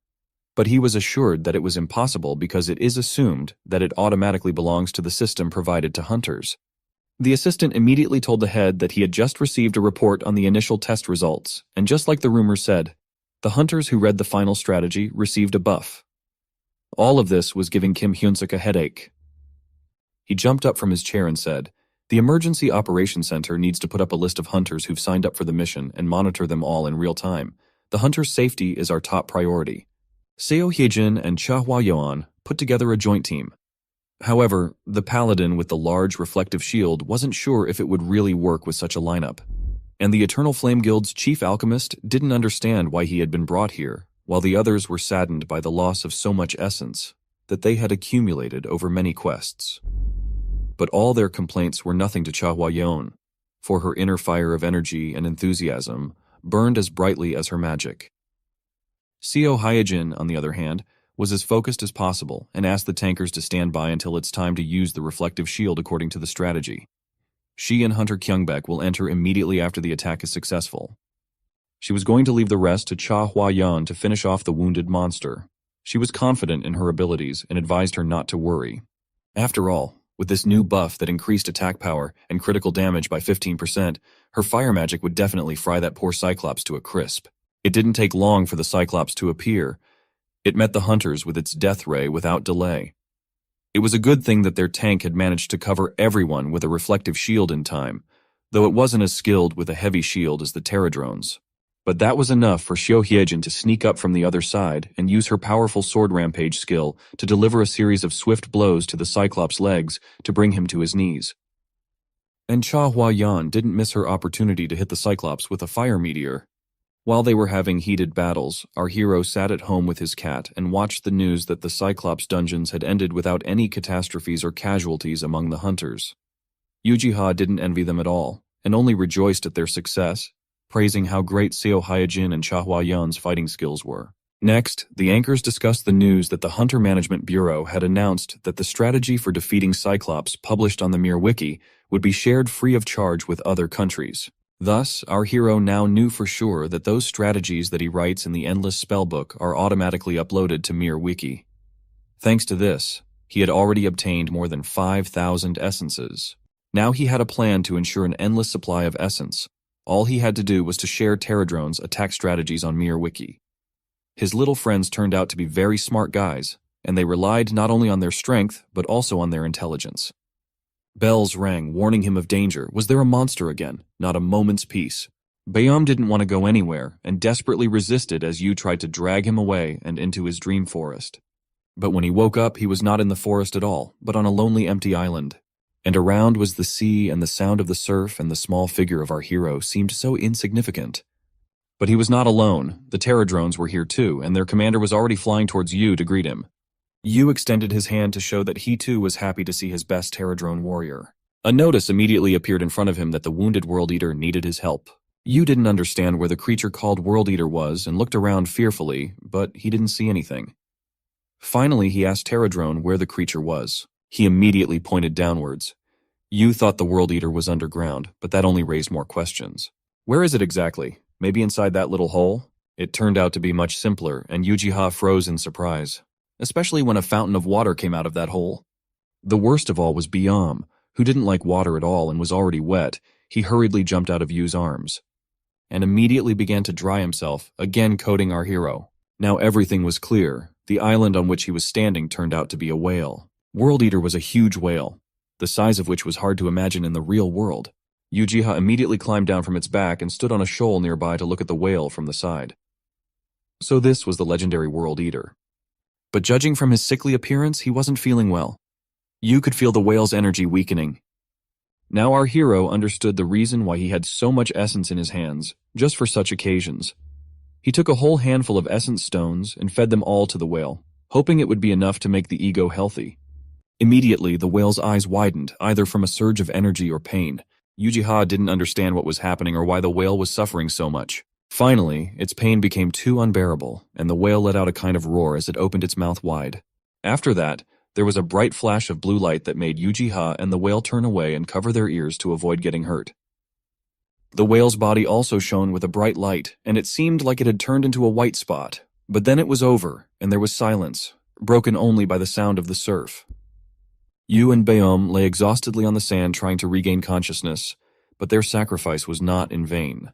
Because a notification from the system appeared in front of our hero that thanks to his help, the World Eater had returned to its original form. What a relief it was for Yu that he had done everything right, and now the whale was better. When he finally tried to stand up, he realized that his head was still spinning, and he was still dizzy. But all that went away when he saw the cuteness in front of him. World Eater had shrunk in size considerably and was now the cutest little whale ever. Yu immediately rushed to hug it, amazed at how cool it was, and so soft. Biam watched with envy and resentment, jealous of his master who had crossed all boundaries and dared to pet someone other than himself. At last the World Eater sailed off to conquer the endless seas, while Yu watched him say goodbye. Now he was sure that using so much essence was worth it. But Bayom thought otherwise and still resented his unfaithful master. Suddenly the whale returned and began to speed toward the shore. Our protagonist wondered why it had returned. The World Eater jumped out of the water right in front of them to enthusiastic cheers, showering them all with spray. You thought he was just playing around and fooling around, and of course getting Biom wet once again. But as it turned out, it wasn't, and he was surprised to find a gift at his feet. A bunch of seafood for every taste. That was the World Eater's thanks. Yu happily asked if he was really going to give it all to him, and the whale waved his head affirmatively. And while our protagonist was thanking the whale for the gift and promising to enjoy it, Biom and Pterodrones were already taking everything for their own use. Finally, they said goodbye, and having received the fish, Biom was more likable and had nothing against their acquaintance with the whale. Yu wished the World Eater to rejoin the sea in good health, and that their next encounter would be just as pleasant. Just a few hours later, there was breaking news in the real world. A huge sea monster had appeared on the coast. In the southern part of the coast of the Korean peninsula, and its vile tentacles were full of anger and desire to bring death and destruction. The military was preparing to meet the monster, and a dozen helicopters were patrolling the coastline fortified just for such occasions. But as soon as the monster suddenly appeared out of the water, all the helicopters were useless scrap metal that exploded in an instant. The giant octopus was moving resolutely towards the shore, and it seemed that neither the military nor the hunters could stop it. It was moving fast, very fast, heading straight for the residential neighborhoods of the city. In front of its massive tentacles, the military scattered in panic, trying to save their lives. They didn't understand why the hunters hadn't gotten here yet. So far, the monster had no trouble overcoming all obstacles. Suddenly, one of the lowers noticed another giant silhouette and immediately reported it to his terrified captain, who didn't understand what it was. It was a World Eater, and compared to him, the octopus looked small and insignificant. Looking at him, the military were shocked. His abnormal size left no doubt about the level of threat he was. The monster octopus realized that he was in trouble and instinctively began to move back into the sea, hoping to hide in the depths. But he failed, as the whale opened its mouth wide and sucked up that poor octopus along with hundreds of tons of water. He was still trying to grasp something with his tentacles, but it was useless. The bottomless jaws did not leave him a chance. A moment and the mouth slammed shut, and only one tentacle was still visible for a few seconds before it disappeared. After such a hearty meal, the World Eater turned around and swam back to the open sea. Kim Hyun-suk was watching closely, of course from the safety of his office. And he was quite surprised by the behavior of this monster, which just ate his fellow monster and returned to the sea. But after taking everything into consideration, he came to the conclusion that this giant whale was actually a demigod who had long ago made a contract with the first awakened hunter. His assistant confirmed all his guesses by saying that the description of the creature matched almost exactly the appearance of the demigods described in the records. However, they still needed to take a closer look at this case, especially in the context that according to reports that had started coming from Japan, the wandering sea monsters that were usually near the Korean peninsula had moved towards southern Japan. Kim Hyun-suk was confused and didn't understand what had started to happen in the world in the past few weeks, before it seemed that everything was clear and operated according to certain laws and reasons. But lately, everything had gone wrong, and he couldn't understand what or who was causing it, and he was annoyed. But Yujiha had gotten better over the past few weeks and was quite happy. Hwang Sun-young brought a stack of old Estrom books that she had found at the bookstore, as more and more of them had been available recently. That couldn't have pleased our pair of bookworms. But our hero also had something to brag about, and he gave her the expanded map he'd been completing for the past few days. Hwang Sun-young happily took it to look at it, and wondered if it was a complete map of the Estrom Kingdom. But unfortunately, it was just an extension that covered the areas near the Tails River. Our hero explained that he had made it using information he had learned from the Night Troop Commander's logbook, so this map might not be perfect. But after looking at it, she marveled at how detailed and high quality it was. In fact, the fact that the map was so detailed was due to the Pterodrones who had personally visited all the places, but she shouldn't have known that. At the same time, Hwang Sun-young marveled at the fact that even the roads had been drawn. However, the map was not yet complete. In order to finish it, Yujiha had to add the area south of the Tails River, and then he would have a complete map of the Estrom Kingdom at his disposal. Seeing so much interest in this kingdom, Hwang Sun-young wondered why he was working so hard to restore the map. It was already too much work for a normal hobby, and was more like some kind of obsession. The reason was simple. He wanted to help his acquaintance Seo Hyejin find someone. Han Seung-hyuk, who had disappeared without a trace a few years ago. But he's definitely alive, and wandering somewhere on the continent of Gehenna. Even though they found his armor and sword broken, there was still hope. and he was eager to solve the mystery behind his disappearance. And effectively using the abilities granted to our protagonist from the World Tree, he would definitely be able to find him and find out everything. Hwang Sun-young immediately realized what was going on in his own way. It must be the woman he liked, and her sly smile made Yu deny everything. They had a fun chat and had a good time together, but the girl was tired and was going to go home to get a good night's sleep. Tomorrow early in the morning, she had to go on another quest, and our hero did not want to delay her. He advised her and her squad to go to his store tomorrow and stock up on potions, since she said it was a third-rank dungeon, and they would need a lot of resistance potions. Yu was kind to her as always, and she thanked him for that. As she left, she jokingly asked him to tell her if he found a girl, and as usual, she clumsily hurried back to her house. Back in the store, he thought that thanks to her, he had been able to gather more information very quickly, and moreover discovered another rune word. Remembering the runes, he looked at the Book of Infinite Spells. He decided to use the newly learned rune to create a scroll of change, a scroll that allowed him to find a trace of any living creature and confirm its location. He plucked the finished scroll from the book thinking of Seo Hyejin, and her image appeared before his eyes, and especially her smile. Yu himself didn't expect the scroll to work so quickly, and his eyes widened in surprise. His consciousness flew across the infinity of space and darkness, among which one star shone brightest. The closer he got to it, the brighter it glowed. Until finally the image of Seo Hyejin walking somewhere appeared in it. The vision quickly passed, and Yu was quite pleased with the result. After all, he not only recognized her location, but also the amount of power and energy she had at the moment. This scroll was very useful and could come in very handy in the future. Suddenly Beom mewled and jumped on the table, demanding attention from his master. Yu took him in his arms and apologized that the place was so noisy and crowded lately, and Beom purred contentedly. Then our main character suggested that the cat go to their dream garden and have dinner. Of course he was delighted with the idea. When they fell asleep, they went into the garden, and the first thing that caught our hero's eye was how clean the water became, even cleaner than it was before. Was it all thanks to the World Eater? The water was so clear that he even managed to catch a small fish. But the changes didn't stop there. The level of the sun apples, as well as the other fruits, had risen to the 3rd level, and now his potions were going to be even better.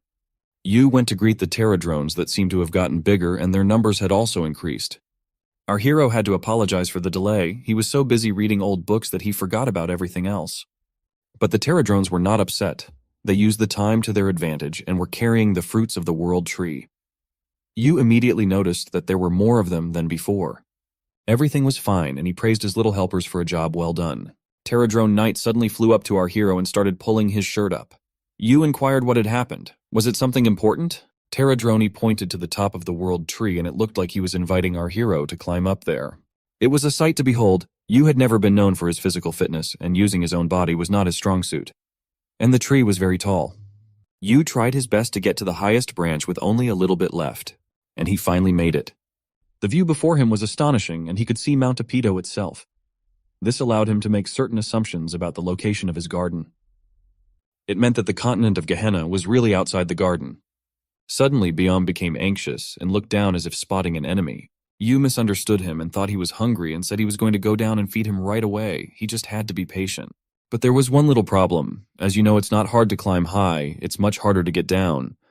Lots of cats fall into this trap, and people sometimes too. Yu was not one of those weaklings and gathered his will into a fist and started to descend. But not even halfway down, he felt something grab his leg. And then it tied him up completely. This evil plant resembled the monster from which the seed he had recently planted near Beom's tree had fallen out, and now it looked like he was going to have to pay for it. And seeing the plant's predatory grin, he even froze for a moment, to then scream at the weight of the forest. Begging the knight and Beom to save him, he shouted, "Save me!" Time after time, but there was no help. The plant monster also let out a frightening roar and seemed about to start devouring him with its hungry maw. But it only seemed, and there was no need to save anyone because the monster was friendly, and gently put our hero on the ground without causing him any harm. It seemed like everything that had happened before was just a misunderstanding and a play of Ujiha's imagination. This plant was quite cute, and Beom didn't mind its company at all. But Yu still had some misgivings, so he awkwardly thanked the plant for helping him down. In the end, Ujiha came to the conclusion that on second thought, this cute plant just liked to hug people and didn't want to hurt them. But the question remained whether it was worth publishing it on the Mirwiki or not.